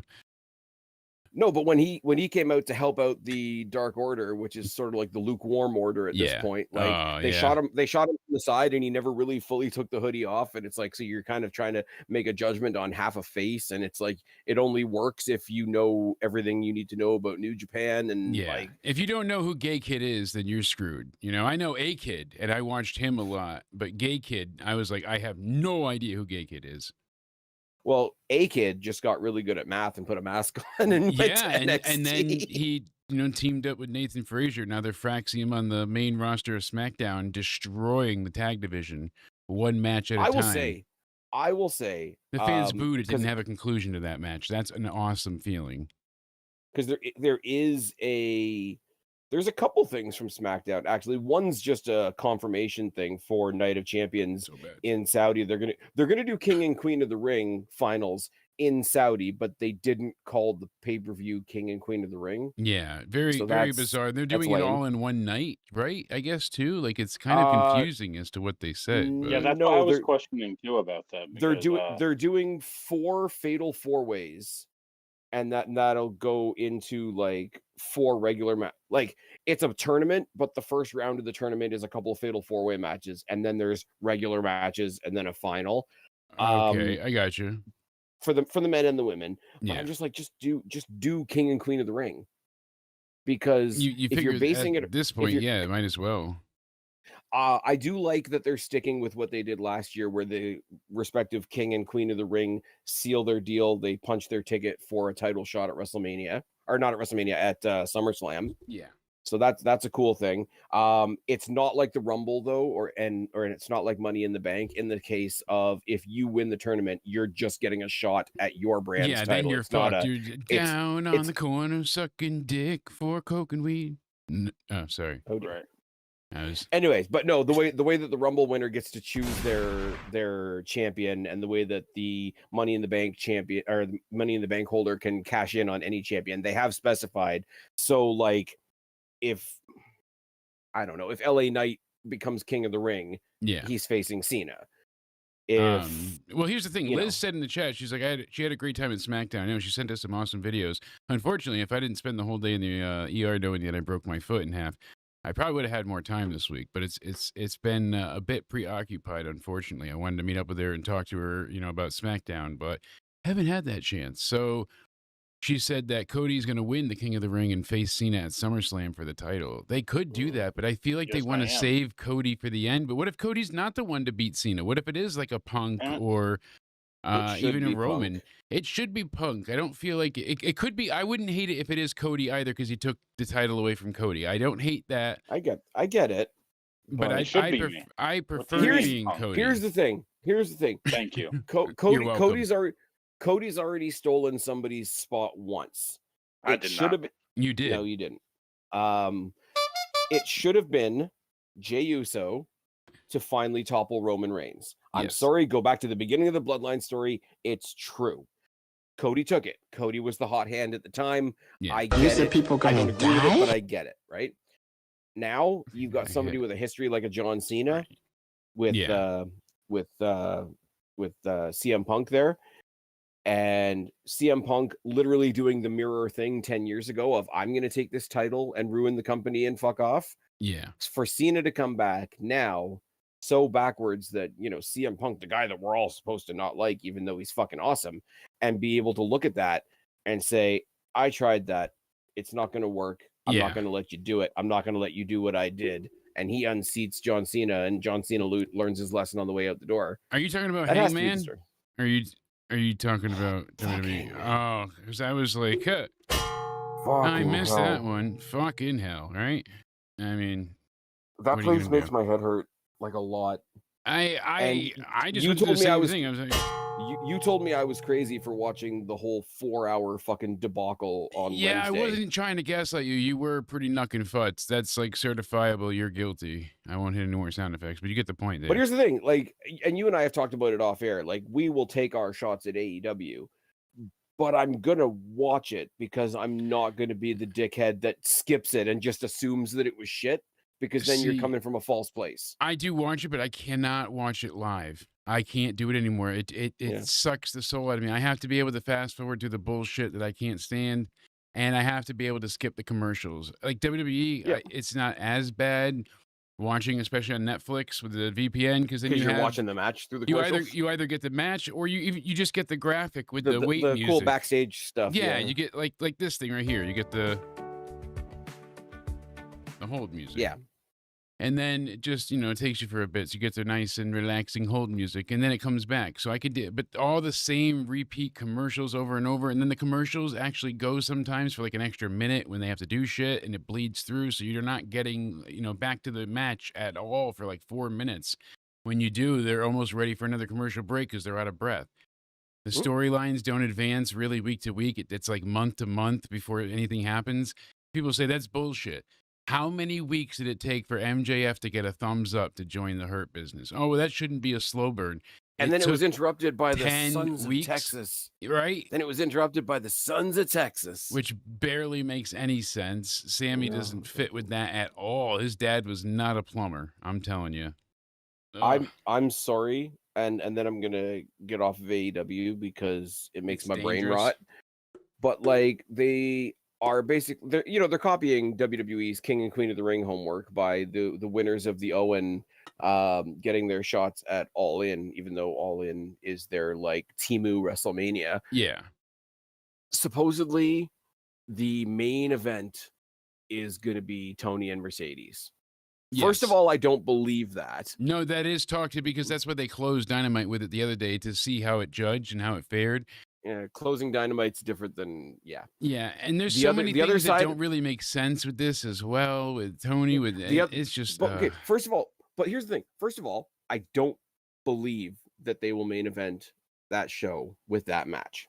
I bet you they would because they want to make something of it. They maybe, but this is the show that still features less women on their weekly television show than a WWE Saudi show. I believe it. Second of all, Sasha Banks, even take out the fact that I don't like her as a person, and I think she's obnoxious and terrible, and she's just gone to Austria to pick up another belt for some random reason. Yes, she got another belt. There's a big part of me that's like, okay, half of like all due respect to Toni Storm, and I'm not wishing any bad on Toni Storm in this regard. A lot of Sasha Banks matches are a wet fart in church. So there's a big part of me that says, oh, go on. Please end your pay-per-view with that. Yeah, definitely a wet fart. Please end your pay-per-view with that. I'm sorry, sir. That was not on the board. That's a strike. We're going to Cody. Cody, what's something to main event? AEW All in Texas. What do you say? What match main events? Oof. You think it's Tony and Mercedes, Toyota, Monet? I mean, maybe I would go with that, but you gotta have Mercedes just win again. Yep. Maybe. I mean, you're gonna have the burial of Toni Storm, who everybody actually likes, main event All In. Well, either that, or you can have a title match featuring a title that we haven't seen in over a year. Yeah, basically, and that's not great either. So, anyways, but what? Wait, they have a men's world title? Exactly. Jake, Cody asked me while you were on your step out. I'm going to ask you, what's your high point, low point tonight? So tonight, high point. Let's see here. I really did enjoy the women's Money in the Bank match. I'm not crazy that Naomi won. I see what they're going for. I get the kind of path they're taking her down, but I felt like, and that it's not because the one you don't like won, or I didn't get who I wanted to win. I feel like it was not the best booking. Still think decision Roxanne here. made the most sense. Roxanne made the most sense with the Judgment Day, throughput of that being on there. They got this wrong. WWE absolutely got this wrong. So now we got that buzzer that I can abuse. A real highlight to me, probably I was over enthused by Dominic and Octagon. That was a great match and far better than I even expected it would be. It was fun. I liked the little bits of story they threw in there, and really, I think the highlight though is R-Truth returning. That would have to be my above all else, because I don't know. I can't envision that was a work full time. Like that was always their plan. I I can't, because they would go ahead and have such ill will and hostility. They went and told every single wrestler, hey, we didn't really fire him, or they made all these people hate them and feel like they can't trust their boss. Like, there's no good outcome here. Yeah. Excuse me, especially from like a PR speak mindset. Your boss either lied to you and told you that somebody was fired and made you feel a certain way because it was for storyline. Like, really, you don't trust your employees, or you told all your employees and they played it up like he was, gone forever, just so you could play at the fans' heartstrings by lying. Like, he was already beloved. You could have, if that was the plan, then why not set it up his last match and do it that way at Saturday night's main event, or at least. I mean, I guess because it goes back to my point. Yeah, it goes back to my point of if it was a story, people would have written it off in their heads as a lame story. Yes. You had to get people thinking there was actual fuckery afoot to get the desired effect. Yeah, the desired effect. I want to find a better word, but like the fake outrage. Yeah, tweets and clicks the and outcome whatever that they desired, they wanted. Yes. Yeah, absolutely. I'm going to say two things because you brought up the Dominic thing. First of all, really, really interesting spot for him to be in, for him to be the one that they use to bridge over from the AAA show. And hey, we're going to feature somebody from AAA on this big WWE show with Octagon. A couple more signs than Pentagon. It's fine. That was a good one, buddy. Octagon versus Pentagon in a math quiz match. But also, it was a really interesting spot to put Dominic in, and it really did, because you and I did this a while ago, but it's worth bringing up again. Dominic has that wasn't on the board either. Sorry. Yeah, sorry. I can't hear the noises. So yeah, no, it's okay. You kind of like Dominic has kind of snuck up on us as, that's Dominic. It's just that kid that's here because he's Ray's kid, except like he's actually snuck up on us and become really good. Yes, which is pretty funny, and it's worked out well. Honestly, it really has. Okay. Well, Discord just told me our stream ended. No, not live. That's just my stream to you, so you guys can see my camera feed. Yeah. There we go. We're still live on YouTube. It's just cool. That I'm very stream, tired, and something flashed in my face. So I just want to see, maybe now you can. Let's see if you can hear it. No, it's not that input. No. The only thing that's weird, I don't understand why you guys can't hear it, but you can hear. Let's try this way. Can you guys hear me now? No, I don't think so. Now I can't hear you. Yeah, see, I don't think so. I'd have to go to. Let's try that one with the stream mixer now. Actually, I'm going to try XSplit audio and see how. Can you guys hear me still? Yep. Let's try this. Yep. Holy hell, I think I figured it out. Do you guys hear yourselves But talking? I'm echoing too. God damn it. All right, hold on. There's a way to do that. Try it now. Okay. No, that kills you Still too. Echoing. How about now? You're not echoing, but I don't think the chat can hear you though. Let's find out. Well, that's all right. I'm trying to find out. I'm fast forwarding. We're learning in real time, folks. Thank you for.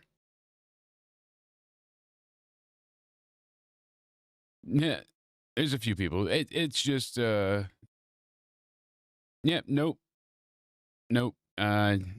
Can't hear you guys. So all right.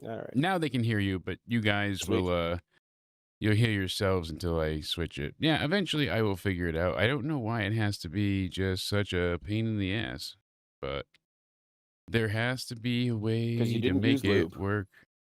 And I'm echoing. Yeah, you will for a second. I'm trying to get the there you go. Now you won't hear anymore. I tried to when get you guys when I to hear repost the this sounds. as a podcast, people are gonna love hearing us learning in real time. They are, but at least they can hear you now. That's all that matters. It's crystal clear coming through. So continue, sir. Yeah, I wanted to go back to it's worth saying that it's taken a long time for Dom to get out from under the isn't that cute? They've got Ray's kid here to the point now where I get that AAA is under the WWE banner now, but still new in a certain sense. Well, speaking about that, how different were the crowds from Worlds Collide and Money in the Bank? Because he was booed at Worlds Collide, but then he was mega over at Money in the Bank. Which is true. Dom? Yeah, Dominic. Yeah. Wasn't he booed at Worlds Collide from the clips I saw? He was booed there. Yeah, he but was then booed he was big cheered time at Worlds massively. Collide today earlier. He was booed at Worlds Collide, but he picked up the mic and he did a heel promo and he was at the Luchador show shooting on the Luchadors and shooting on his dad. So Yeah. Like how different were the crowds though? Because I'm sure a lot of them went to both shows, no? I would imagine so. The crowd for Worlds Collide was electrically amazing. They gave them some of the best reactions. Like they were nonstop with cheers, chants, and everything was just like respectfully part of the action and fun and no silly bullshit. Like they chanted constantly, but it wasn't like obnoxious. It was a good takeaway. It was enjoyable. The crowd was just at a fever pitch. Yeah. I'm not going to lie. I couldn't give you a really, really detailed idea of the crowd because I was also listening to our friends over at the Wrestling for Life Network because they were doing their watch along. So I didn't always have sound up to where it should be, but the place looked electric. The place looked great. Yeah. I don't know if you guys will hear this. I'm going to play a 10-second clip really quick, but just to hear the reaction of the crowd here, you guys can see like they go absolutely crazy. I got to turn this back on. They go banana. They go, oh, that's right. They go banana. I'm trying to make this go banana, but we'll see what works. Hearing everybody go absolutely banana. Just for now, you might hear yourself. That's okay, but look. And now they're facing each other in the ring.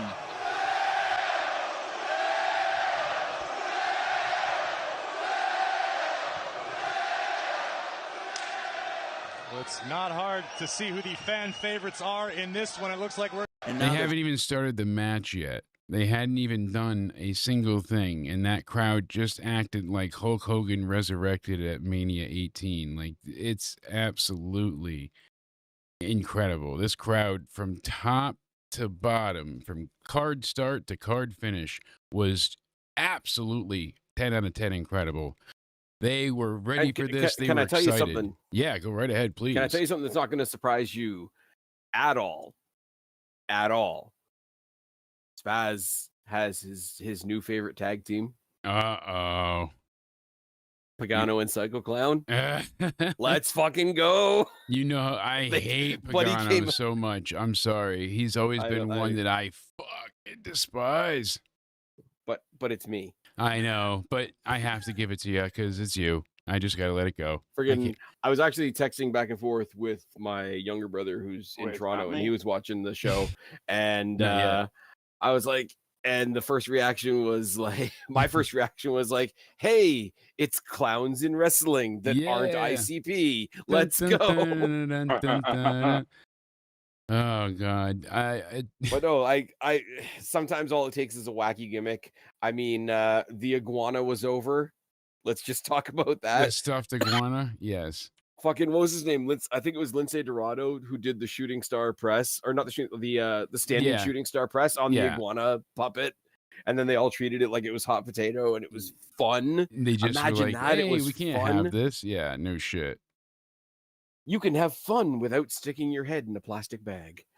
Imagine that. Now we're watching Static X on Jake's stream. My grandmother went to go play Remco. I was trying to find the old the clown music intro, but I know this is a Static X CD, so you see, but I was trying to find the old like clown intro for it, and for I Want to Fucking Break It, they always have that. Evanescence has a documentary dropping on Netflix soon.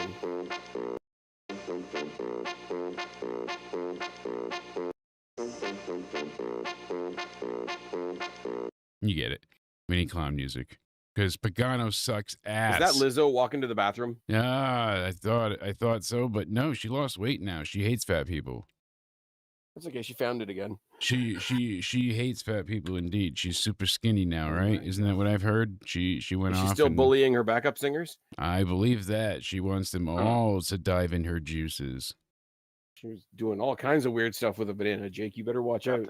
You know, out of all like shocking pop culture news, the one that actually made me like laugh to the point where it hurt, and I haven't done that in a while, So I had my daughter growing up in the age of when JoJo Siwa was popular. Like she didn't love her, thankfully, but she did listen to Is some that of the it one and that liked her. everybody's like mad that she's straight now? Yeah, yes. So she for years, because she was in Dance Moms, that show where like she was pushed to be a star from age 2 onwards. Her mom had her in every beauty pageant, every dance show, every recital. This girl had no life. She had to leave school early to do homeschooling so she could do all these pageants and stuff. Like she was indoctrinated into the gay lifestyle being your only choice. And she never really had a voice or choice of her own. It was pushed on her for a lot of this, and she just thought like, "Oh, that's right." And the first time she got a little bit of dick, the next day on Twitter, she was like, "Fuck this, I love cock." Basically, and that was like the summation. She's like, "I want to suck it, fuck it, lick it. I want it to kick it. I just want it. I want dicks all over me." She's like, just give me the cock." And I was like, "Wow, girl, you've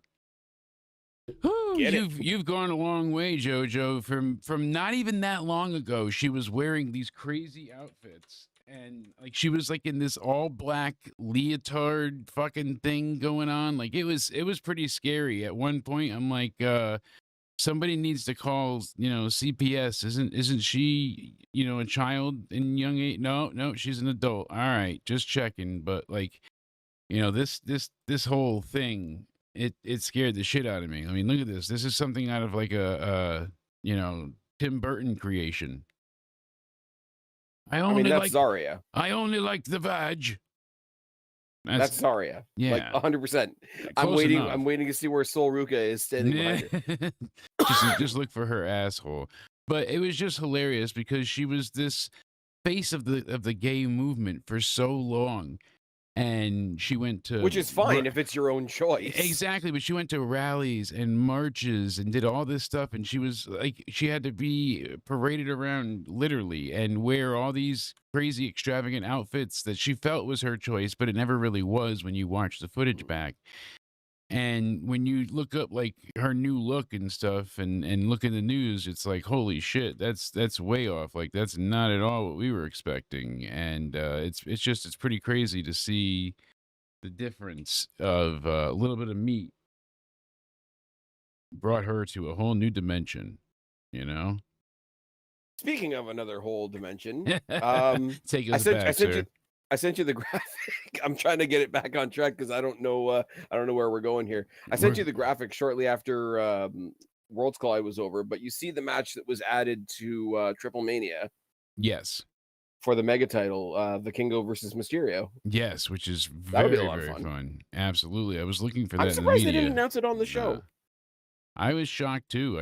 I thought that was going to happen, but you couldn't necessarily put the match graphic up, but just like make the announcement before the title match. Hey, the winner of this goes on to face, Ray at Triple Mania or whatever. You could have Ray on commentary. Conan on commentary sounded like he was fucking asleep. Yes, he did. Oh, he was more than just asleep. He drank a cup of fentanyl.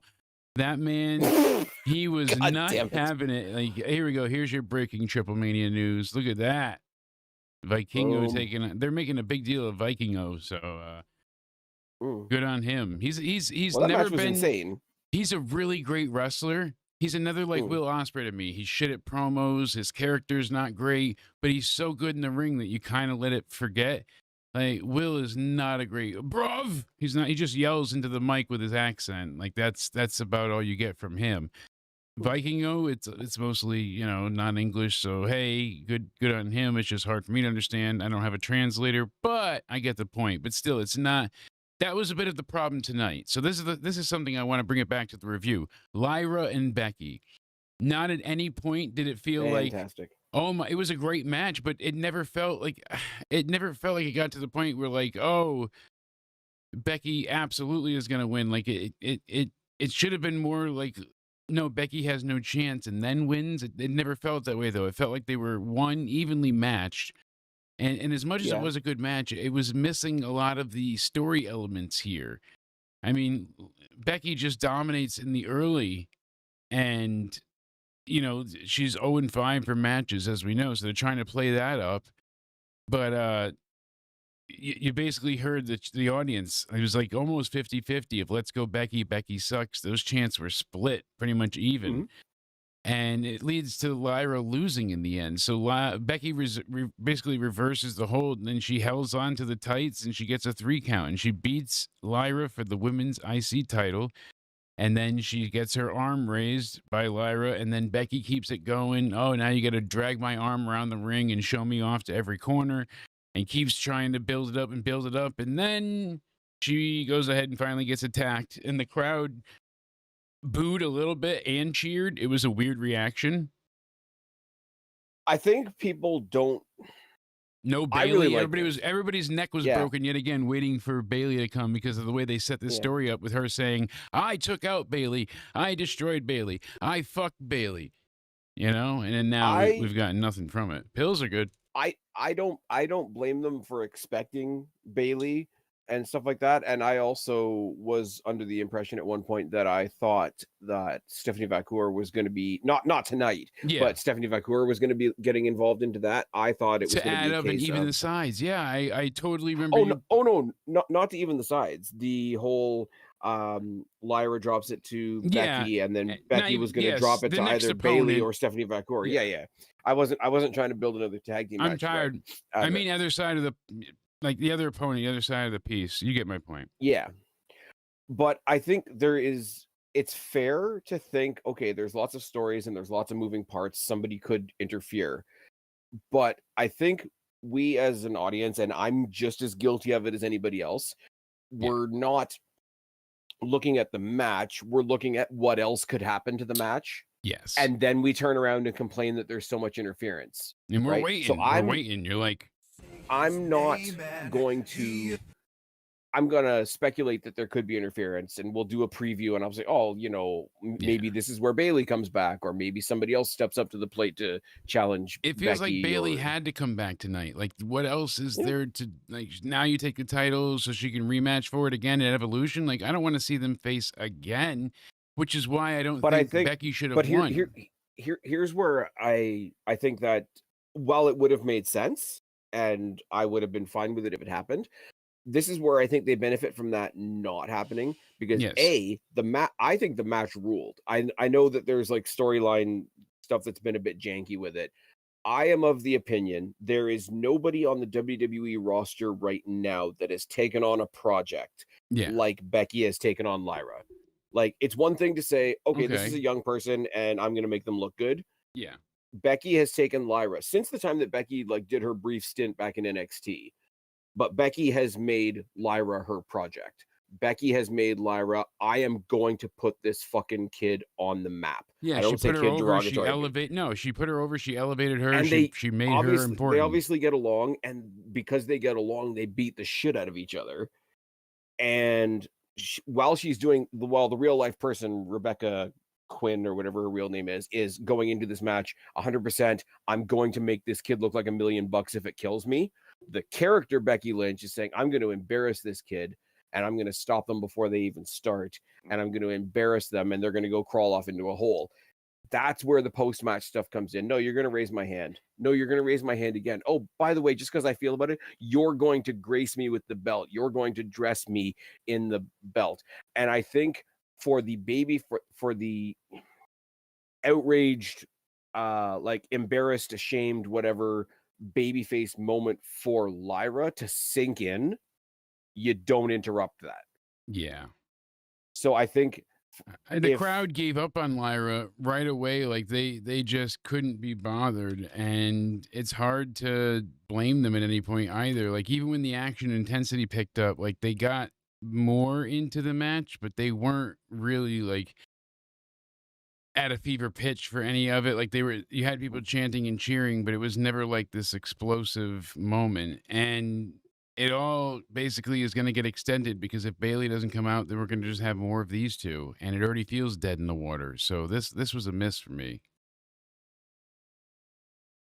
I don't know. I think we have to see what they do tomorrow night on Raw, and I know that sounds like a really, really cop-out answer. No, but I think you have to just consider this show. We can't count Raw. I mean, we can. It's arbitrary, but I'm saying I choose not to count Raw yet because it hasn't happened. So if it changes tonight, certainly. But if I can't wait for it to change tonight until it happens. So, but what you've done is, if you book Becky in the main event, then you've kind of got in your mind what's going on. Oh, you're going to have Becky versus Io. You're going to have Becky versus maybe a returning Asuka. Maybe Becky mixes it up with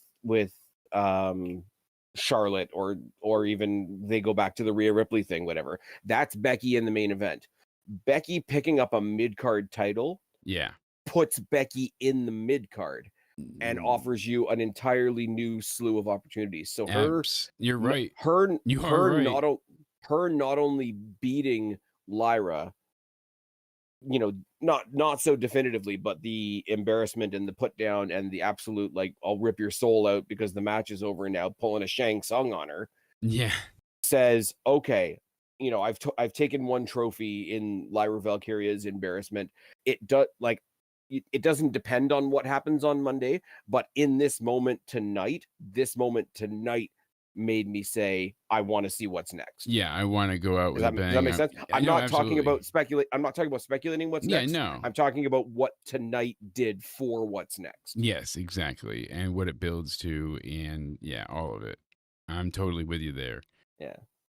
And it's interesting because if she comes out on Monday and Lyra says, "Oh, you cheated, it was a roll up, whatever, I want my rematch," and they subvert what WWE usually does, and Becky just says, "Yeah, go fuck yourself. Yeah, go do it. I beat you definitively. There's a reason you had to put this belt around my waist. You're at the back of the line." Yeah. That promo gets interrupted. And then Bayley comes out to challenge her to set up SummerSlam eventually, or Evolution. I do want to see that at some Probably point. going to be a triple threat, though, right?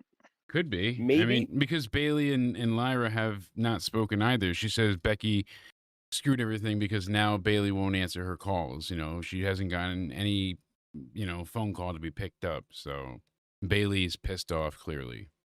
I do want to see Becky Bayley at some point, but maybe not just yet.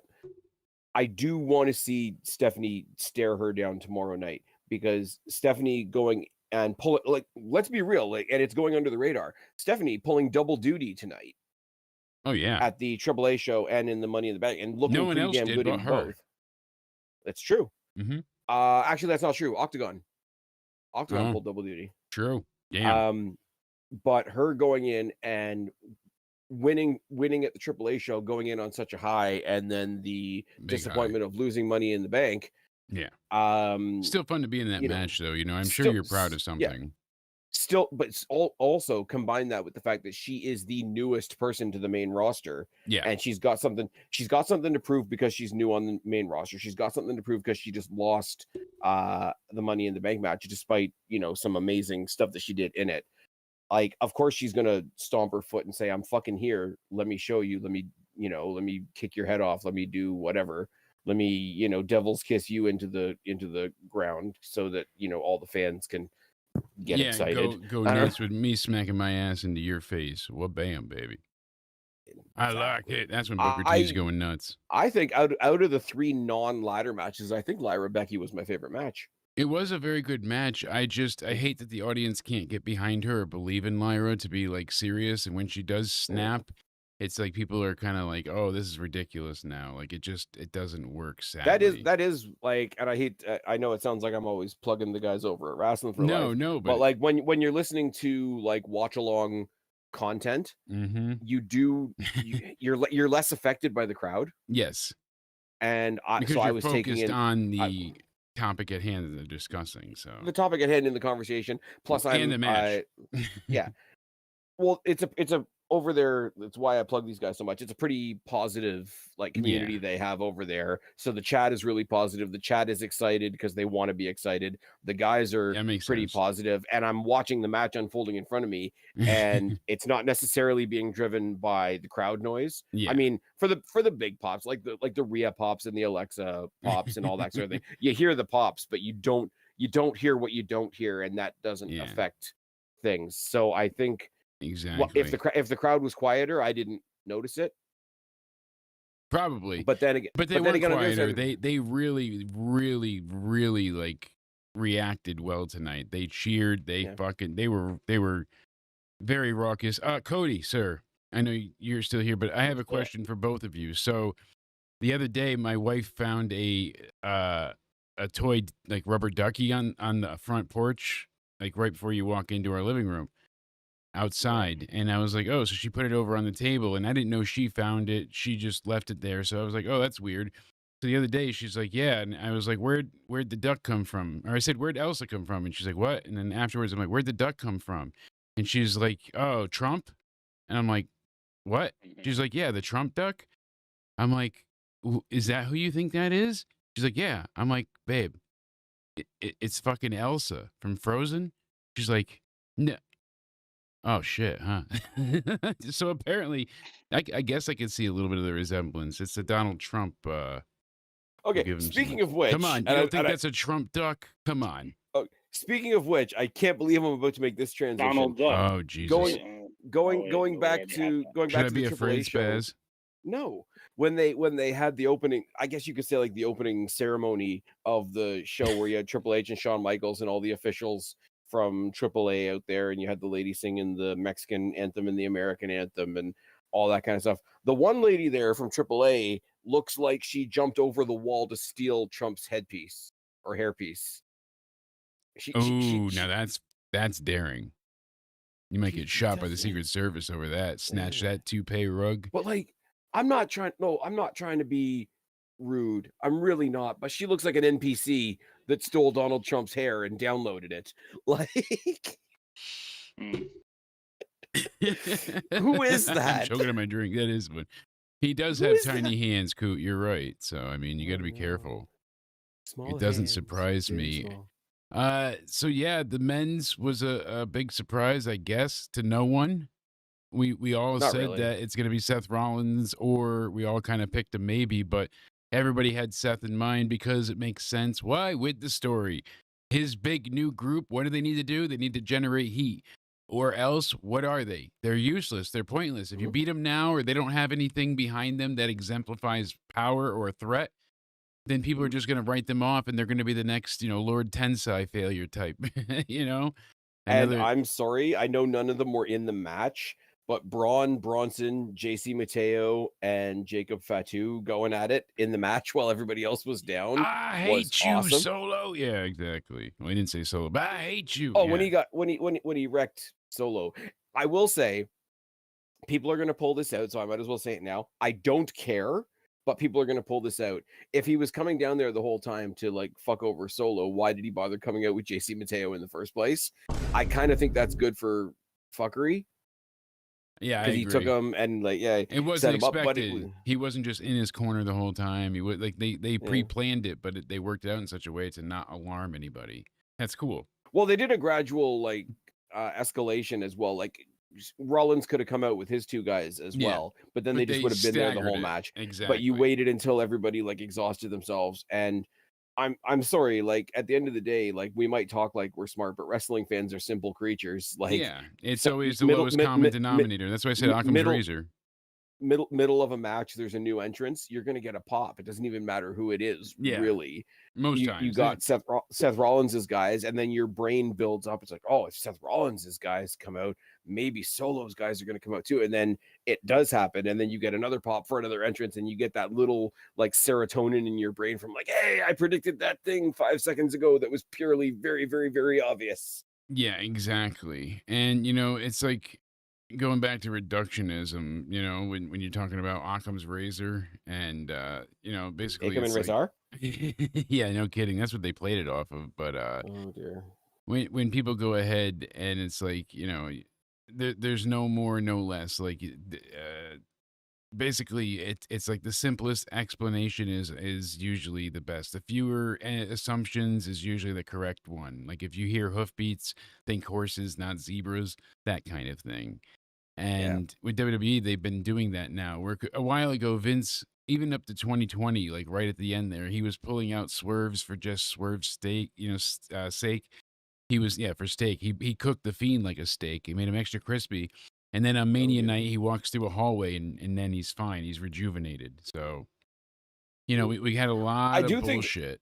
And I don't necessarily dislike it, but I was kind of surprised once the interferences started rolling through that we didn't get a CM Punk appearance. yeah, I'm but not saying I that think we we're needed it. going to get something like that Oh, yeah. eventually. But here's the Oh, yeah. thing: at least now, I used to bitch about the absence of long-term storytelling. I'd be like, "Come on, you guys had the Miz defend his title over the summer to Sheamus, and now Sheamus is saying he's never had a title shot before. What the fuck are you? The things like that, the continuity that Yeah. mattered. Oh, yeah.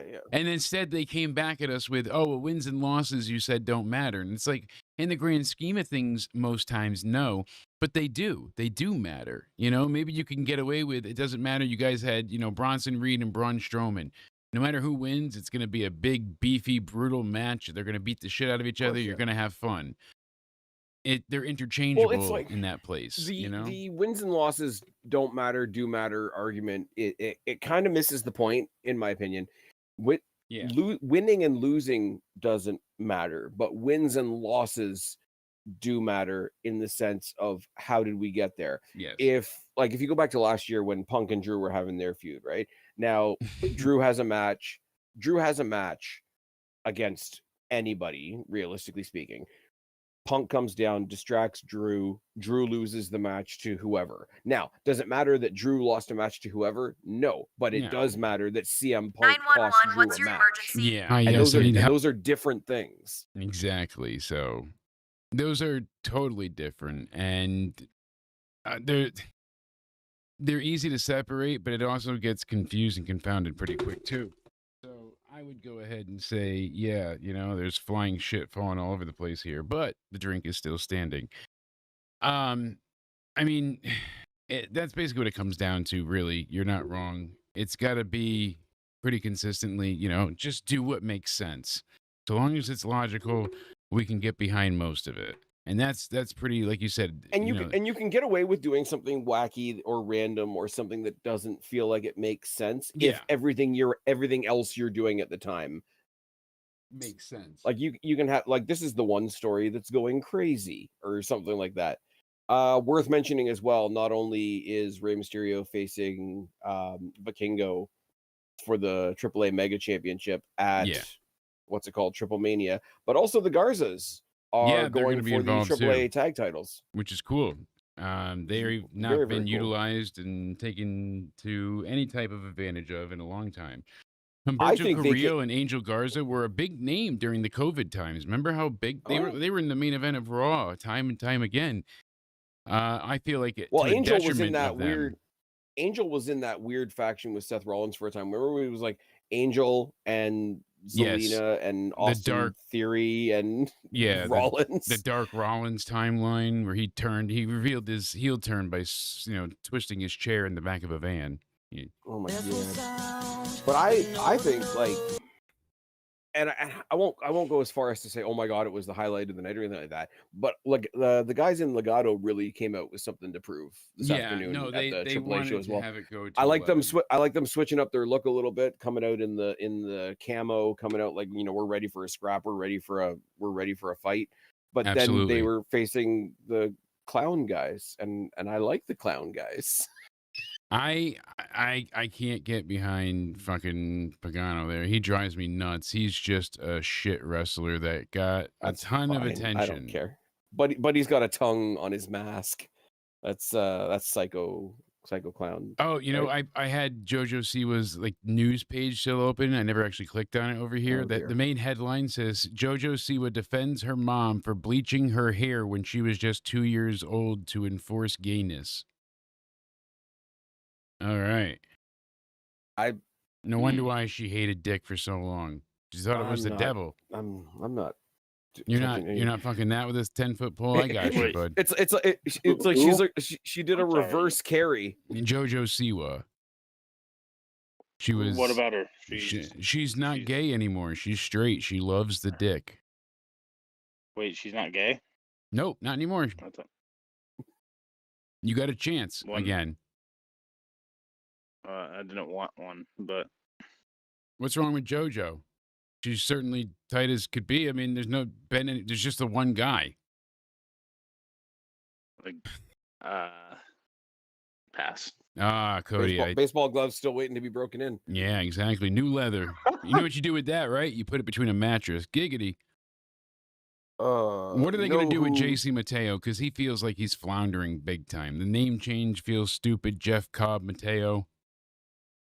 I get what they're going for, but it really does. Jeff Cobb He just didn't Mateo. want to buy new gear, so they had to make it JC. JC Mateo. That same thing with Chad Gable when he kept, Grande. He's like, oh yeah, just call me Captain Grande. Like, these guys are great, but I don't blame them for not wanting to get new stuff they could share. You know what I would rather see JC Mateo in a match than see? What? Please tell me. Okay, I'm going to try and put this together calmly. Oh boy, Jesus, here we go. I'm going to try and put this together calmly. I did a podcast. Yes. Not too long ago, and it was a positive podcast saying we don't need Evolution 2 because the women's division is doing like better than ever. Yeah, Evolution was only needed because of how it was viewed at that point. It was exactly. Give Divas a chance era. Yeah, well, plus they were counteracting the effects of no women being in Saudi at the time. Yes. It was amazing. They're doing Evolution. They're doing Evolution 2. Fine, it is what it is. I'm not against them doing it. My stance that we don't need it still stands, but it's going to be the third show of a 3-show weekend, and people will have already spunked themselves over All Out, or All In rather. It'll be a good show, I think. But I think it'll okay. Whether or not I think it's going to be a good show is an entirely separate conversation from whether we need it or not. But this is not my point. My point is part of us not needing it anymore is because I think the women's division is in a good spot. We are loaded with stars. We are loaded with talent. They showed up and showed out tonight on both shows with the women's tag on the AAA show with the Money in the Bank. When you look forward to next year and what next year's women's Royal Rumble could look like, it better main event the show, right? You would like to hope so. So tell me something. I don't imagine. Jake, I want you to tell me something, right? Yes. Get out the crayons and explain this to me like I'm 5. All right. Let's get this. Why in the ever-loving fuck do we need Amber Heard in wrestling form, Nikki Bella, back on our televisions in 2 days?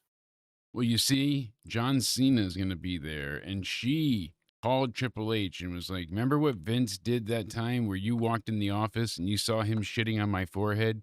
And I was like, you owe me one? Well, guess what? John's going to be there, and I want him to meet my husband. That's amazing to me. Artemis, whatever the hell, Bella. And I want him to go ahead and meet John and make him look like a bitch. That's why she's showing up. I mean, that's the real reason. She wants to try and cuck John out and fuck her husband in front of him, but that's really gross. John likes to watch too. He's a little weird, but it's part of his house rules. He's like, if you bang in my house, I'm watching. And she borrows vegan underwear from her sister. But why though? Why? At this point, the whole reason. Okay, one of the more unique WrestleMania matches we've ever had, because there was a time where the ladies didn't have a lot of time to play with, and if you didn't have a title, you weren't getting on the show. Yeah, right. No, that's all there was to it. You either had to be in the women's champ wasn't defended for 6 years. It was a long time too. But here's my thing: if you didn't have a title and you still got on the show, you must have done something right, right? Yes. Do you remember the Bellas versus AJ Lee and Paige? Vaguely. But no, I'm saying you remember it happened. Yes, that was at what, 32? I think so, yeah. Yeah. My point being, that match happened to sort of symbolize, here's some really awesome wrestlers, here's some divas. Yes. We're walking away from this, and we're going to try and do this. So why would we go backwards? Why? I don't know. There's a lot of decisions that I'm kind of baffled by, that I'm like, as bad as my head hurts, it only makes my head hurt worse. Like, I cannot figure out why The Rock ends up being such a hypocrite. Why do they have just these terrible, terrible, terrible ideas? Like, I had to kill away a little bit. Sorry, guys. But Jake, they go from shitting on the company to trying to get back on the show, to shitting on the company, to trying to get back on the show. Here's the thing, because the other example I used when I talked about Evolution the other week, right? We don't need anybody to come back. We don't need the Bellas, and we don't need Ronda Rousey to come back either, because it was Nikki Bella versus Ronda Rousey that main evented Evolution. Ronda Rousey's coming back, my friend, and she'll be here sooner than later. So okay, I wouldn't. Here's my thing. I wouldn't put too much talking to that not coming. But again, if she has some like spectacle, whatever you want to call it, like exhibition is the word I'm looking for. If she has some random exhibition match with somebody, like Ronda Rousey takes on Rhea Ripley and they just punch each other for a while, right? Yeah. It won't be that bad. It'll be bad because people have certain opinions of Ronda Rousey. It'll be bad because, oh, she's coming to take somebody else's spot, blah, blah, blah, blah. But they're not going to lay a turd in the ring. Yeah, exactly.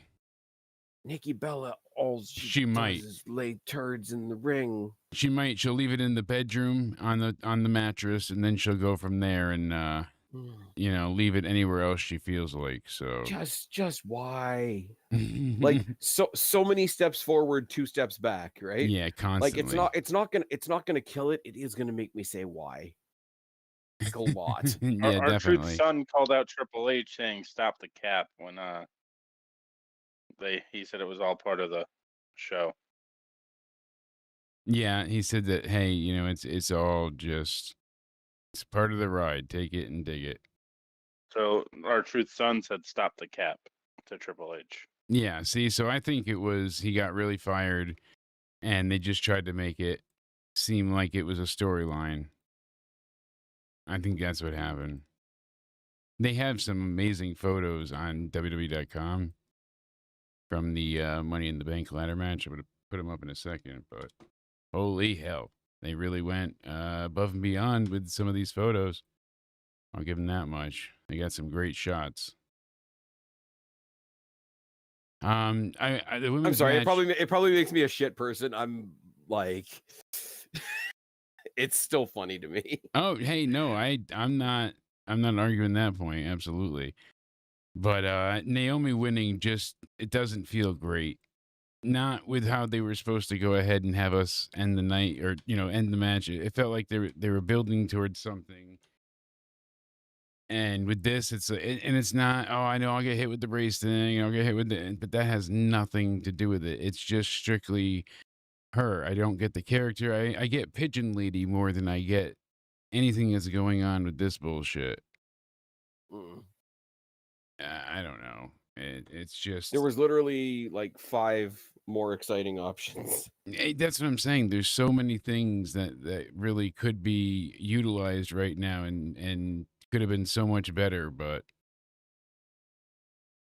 I don't know. I'm telling you, that's what they decided to do, and it doesn't always make sense, but that's what happened. So let's go ahead and add some of this stuff in here. There we go. Where is it all?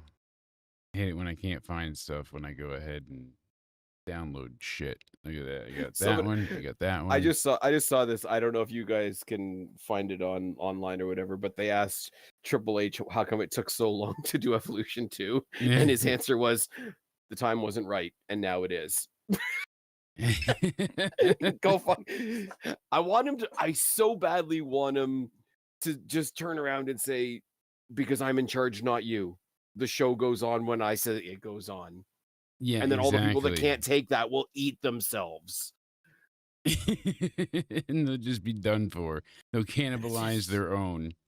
It's so bad, man.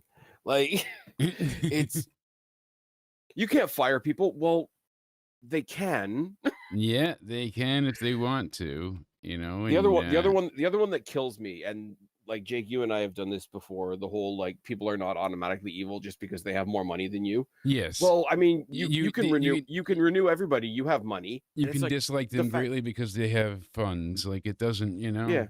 No, but the argument is like when they decided not to re-up Carlito, they decided not to re-up Sarah Logan. I'm bummed they didn't re-up Sarah Logan. I think Sarah Logan's really cool, but the whole like, well, they should just re-up everybody. They've got the money, and it's like somebody else having money doesn't mean you're entitled to it. Yes, exactly. And it's not COVID. You don't owe the world. You have other places to go. Exactly. Like, don't get me wrong. I'm glad that the truth thing was a work.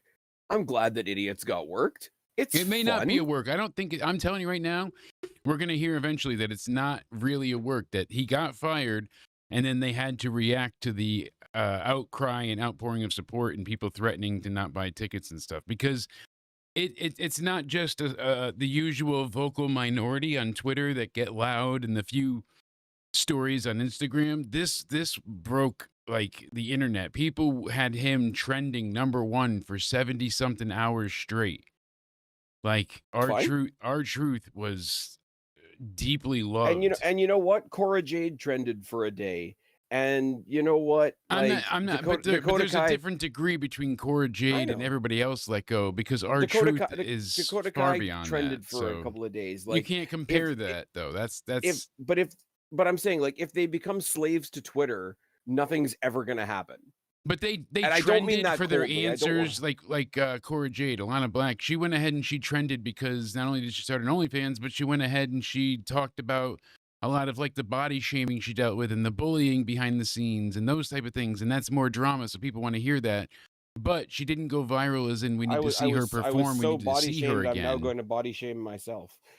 You know, exactly. And don't get me wrong. I like Cora Jade, but she's talking out of both sides of her mouth. Yes, it's all bullshit, because it's not a shade. Like, and before anybody gets on my case, if you want to go start an OnlyFans, do it. I don't care. If you want to get breast implants, do it. Just don't lie and say it's a knee injury, because it's no shade. Yeah. Yeah. Well, no, like. But here's the thing. You get into a slightly different thing there. If somebody's gone from WWE, like, we don't need to know why they're gone. No, like, we don't. The whole idea that we need to know why they're gone at all was something created by the Dirt Sheets because they want something to report. Yeah. Like, I don't care if you lied. I don't care if you lied about why you were gone, because why you're gone is not really my business. Like, yeah. No, okay, I get it. I went to get a boob job, so I told everybody I had a broken foot. I don't care, because it's not my business in the first place. Yeah, but like, but if you're paying her, you know, a lot of money to sit home and get tattoos while you're supposed to be, you know, that's the problem. That's the. I don't know the details of it yet. We'll look into it more as the weekend comes through tomorrow. But I genuinely did like Money in the Bank. Worlds Collide was a lot of fun. It was a glorified house show as we expected. Nothing, but it was a good introduction. World-altering. But yes, it was a great introduction to Lucia and to the different players. You've seen a bit of AAA before. Yes, very briefly, not much, but yeah.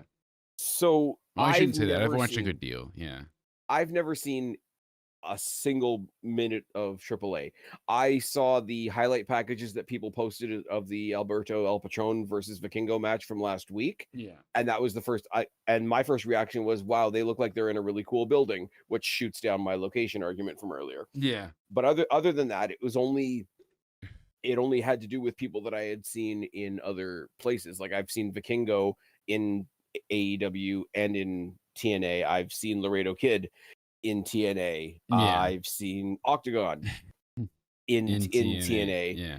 But like, other than that, like, this was a brand new group of people to me. And like I say, I'm not familiar with them like you are. So I see gimmicks like Psycho Clown and Pagano, and I'm like, okay, and this that is right up my excites you. street. That's enough. You know, that goes right to your alley. I'm like, this is cool. I'll go down this rabbit hole. I'll hang out with the Boogeyman and Kevin Thorne. It's fine. Just don't laugh, or Jim Cornette to slap you. Cody, what was your favorite stuff from the night? What did you enjoy the most?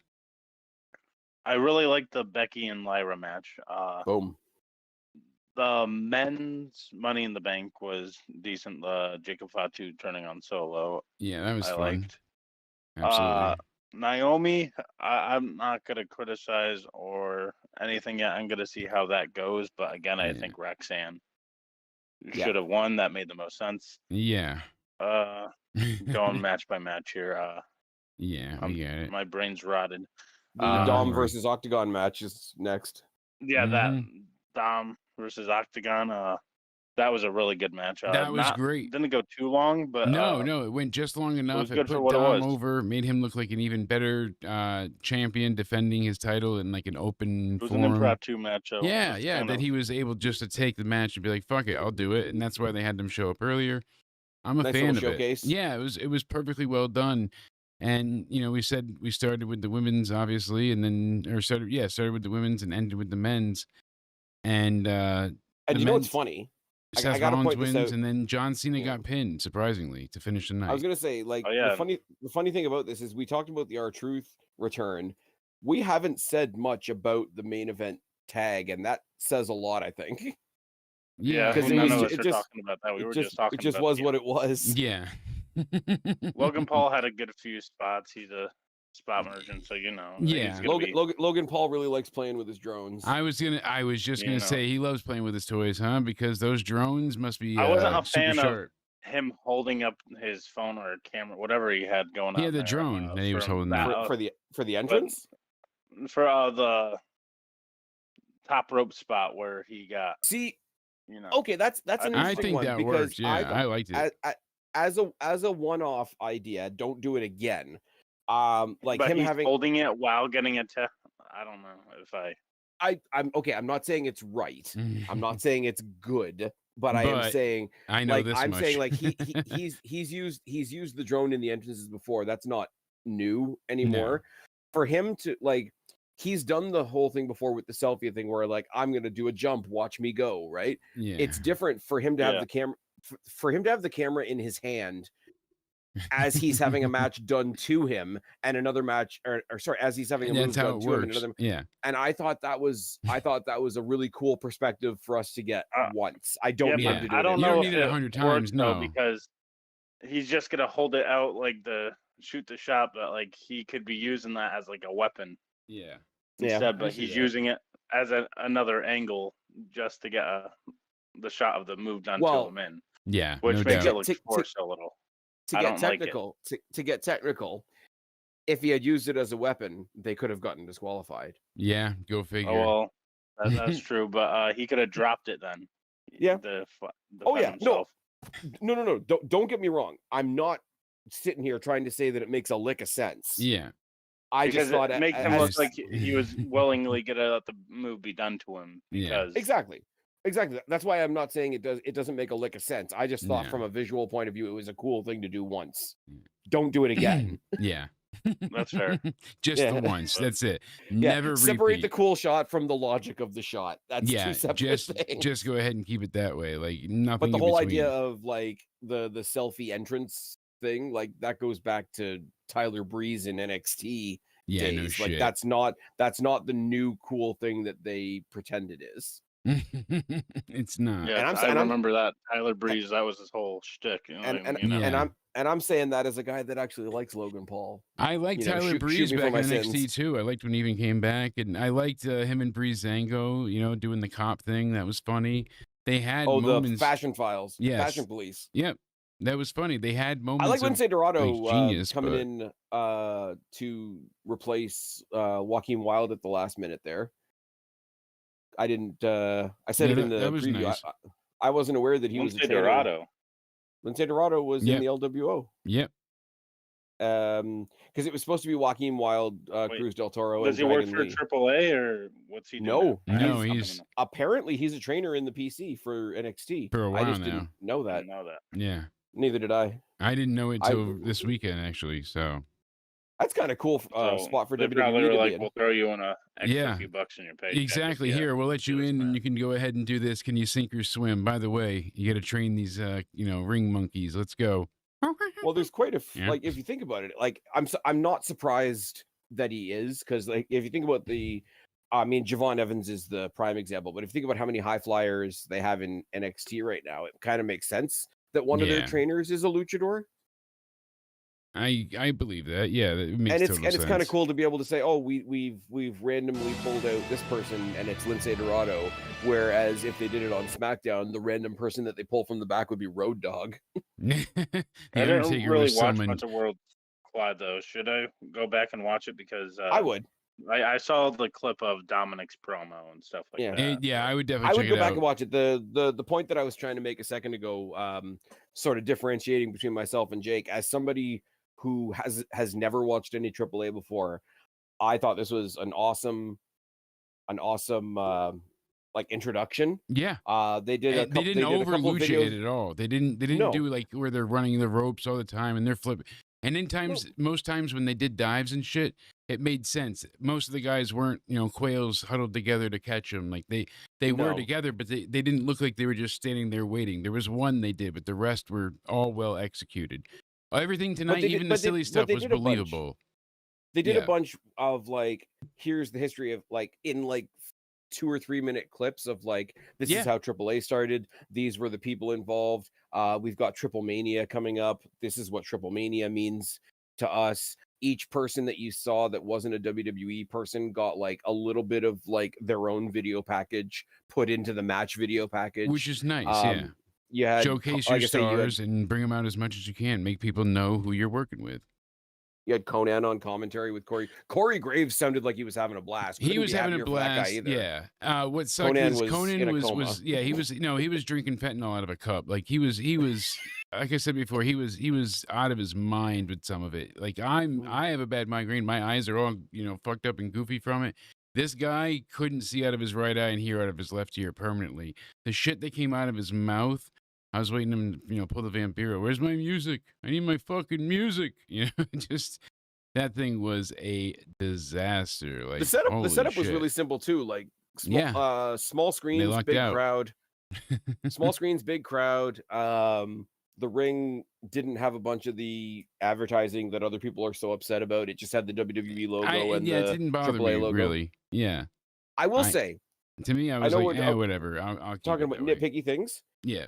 I've come to the conclusion, and I thought this at the Raw Netflix debut, and it was reinforced to me tonight.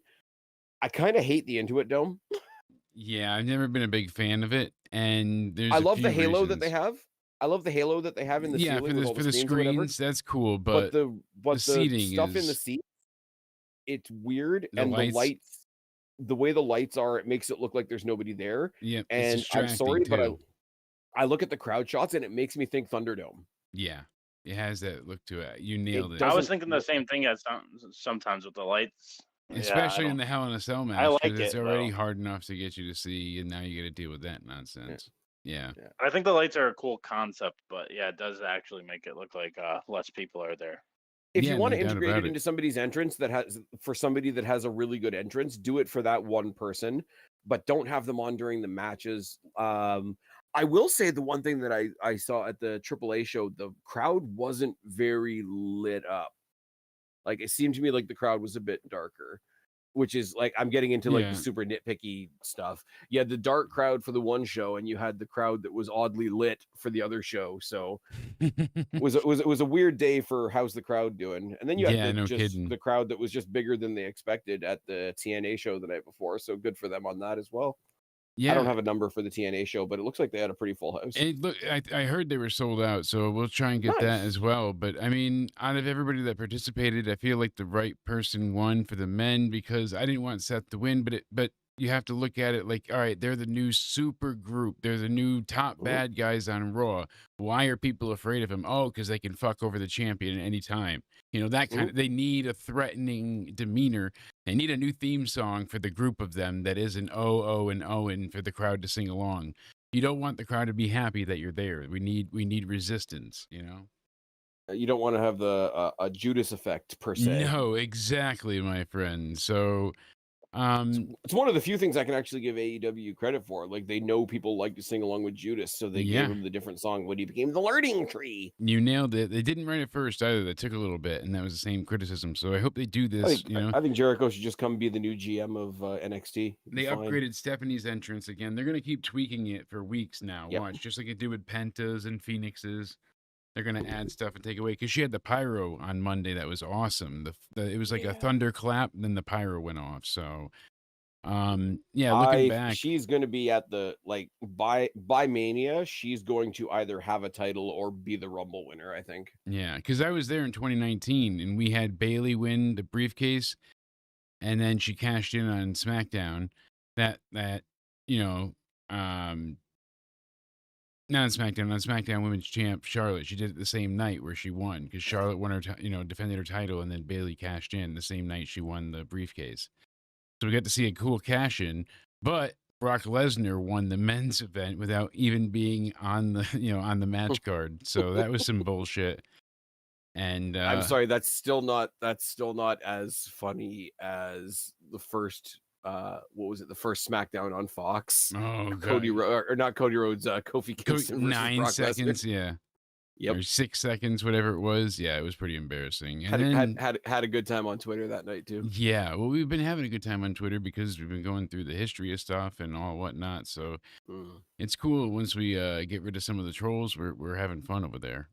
So make sure you guys are following us on Twitter and Instagram as well. But we have all the social medias. Yeah, they're in the description box down below. Make sure you're checking everybody out and following the links. Please make sure you guys are subscribed. Click the like button. Make sure you hit that bell to know when we're going to be live next. We'll be live Monday night for the Raw review. It's the Raw after Money in the Bank, so we got to see what's going down. Now we got our truth back, we got to find out what the hell is this? What do they have planned? Is he going to come out and cut a big ass promo? Maybe. We got to see. We got to see what happens. But any other takeaways from tonight, guys? I mean, when I go through and I think about all the matches, yeah, what do you got? Because it's rumored that the last person to come up from NXT for a while is going to be Jordynne Grace. It would be really funny if Becky Lynch is cutting her victory promo and the person to cut her off is Jordynne Grace. That would be hilariously great. And you know what? It's interesting because Mariah May is another one. Supposedly, she's getting her name changed, like Saints. So everyone's like, May June or something. It's like, come on, Mariah May is going to be Julie June. I told you this already. Yep, I know. Mariah Mayfield. People say like it doesn't. Whatever. The name is besides that. But I don't care. Apparently, her contract is the same idea of what Julia and Stephanie got, which is more money than a typical NXT contract, almost by double. But they don't keep you long on with the idea that you're not going to and very long. Yes, exactly, because they can't take you out of AAA or New Japan or wherever AEW, and you're making $500,000 there, and now they're going to pull you in. Oh, you're going to NXT, you're going to make $125,000 a year. Why would you leave then? It's okay, but the bigger story, and I know you and I didn't get to do much this week as far as like live reaction and stuff like that because life came and kicked you in the face. It did. But the bigger like the little things will sort themselves out. The bigger thing is Mariah May finally got called up from AEW. Yes. And I like the way they handled it. She got such a great reaction. That crowd did not know what to do, how to react. They were just like ecstatic the entire time. I was like, oh, that was pretty cool. She deserves that. She absolutely deserves it. And she's worked very hard. They mishandled her greatly when she was the Owen Hart winner and then she turned on Tony. I mean, we still don't know why she turned because she had the match already. So it was just baffling. Really. Like, I think when it comes to the Owen Hart tournament, I think the more disrespectful thing was what they did this year. Yeah. In the sense of you've got a show that's partially dedicated to the memory of Owen Hart, and it ends with "Let the bodies hit the floor." What are we doing here? Yeah, that was pretty pissed. That's not good. Here, let's check out her debut. You can hear the crowd reacting just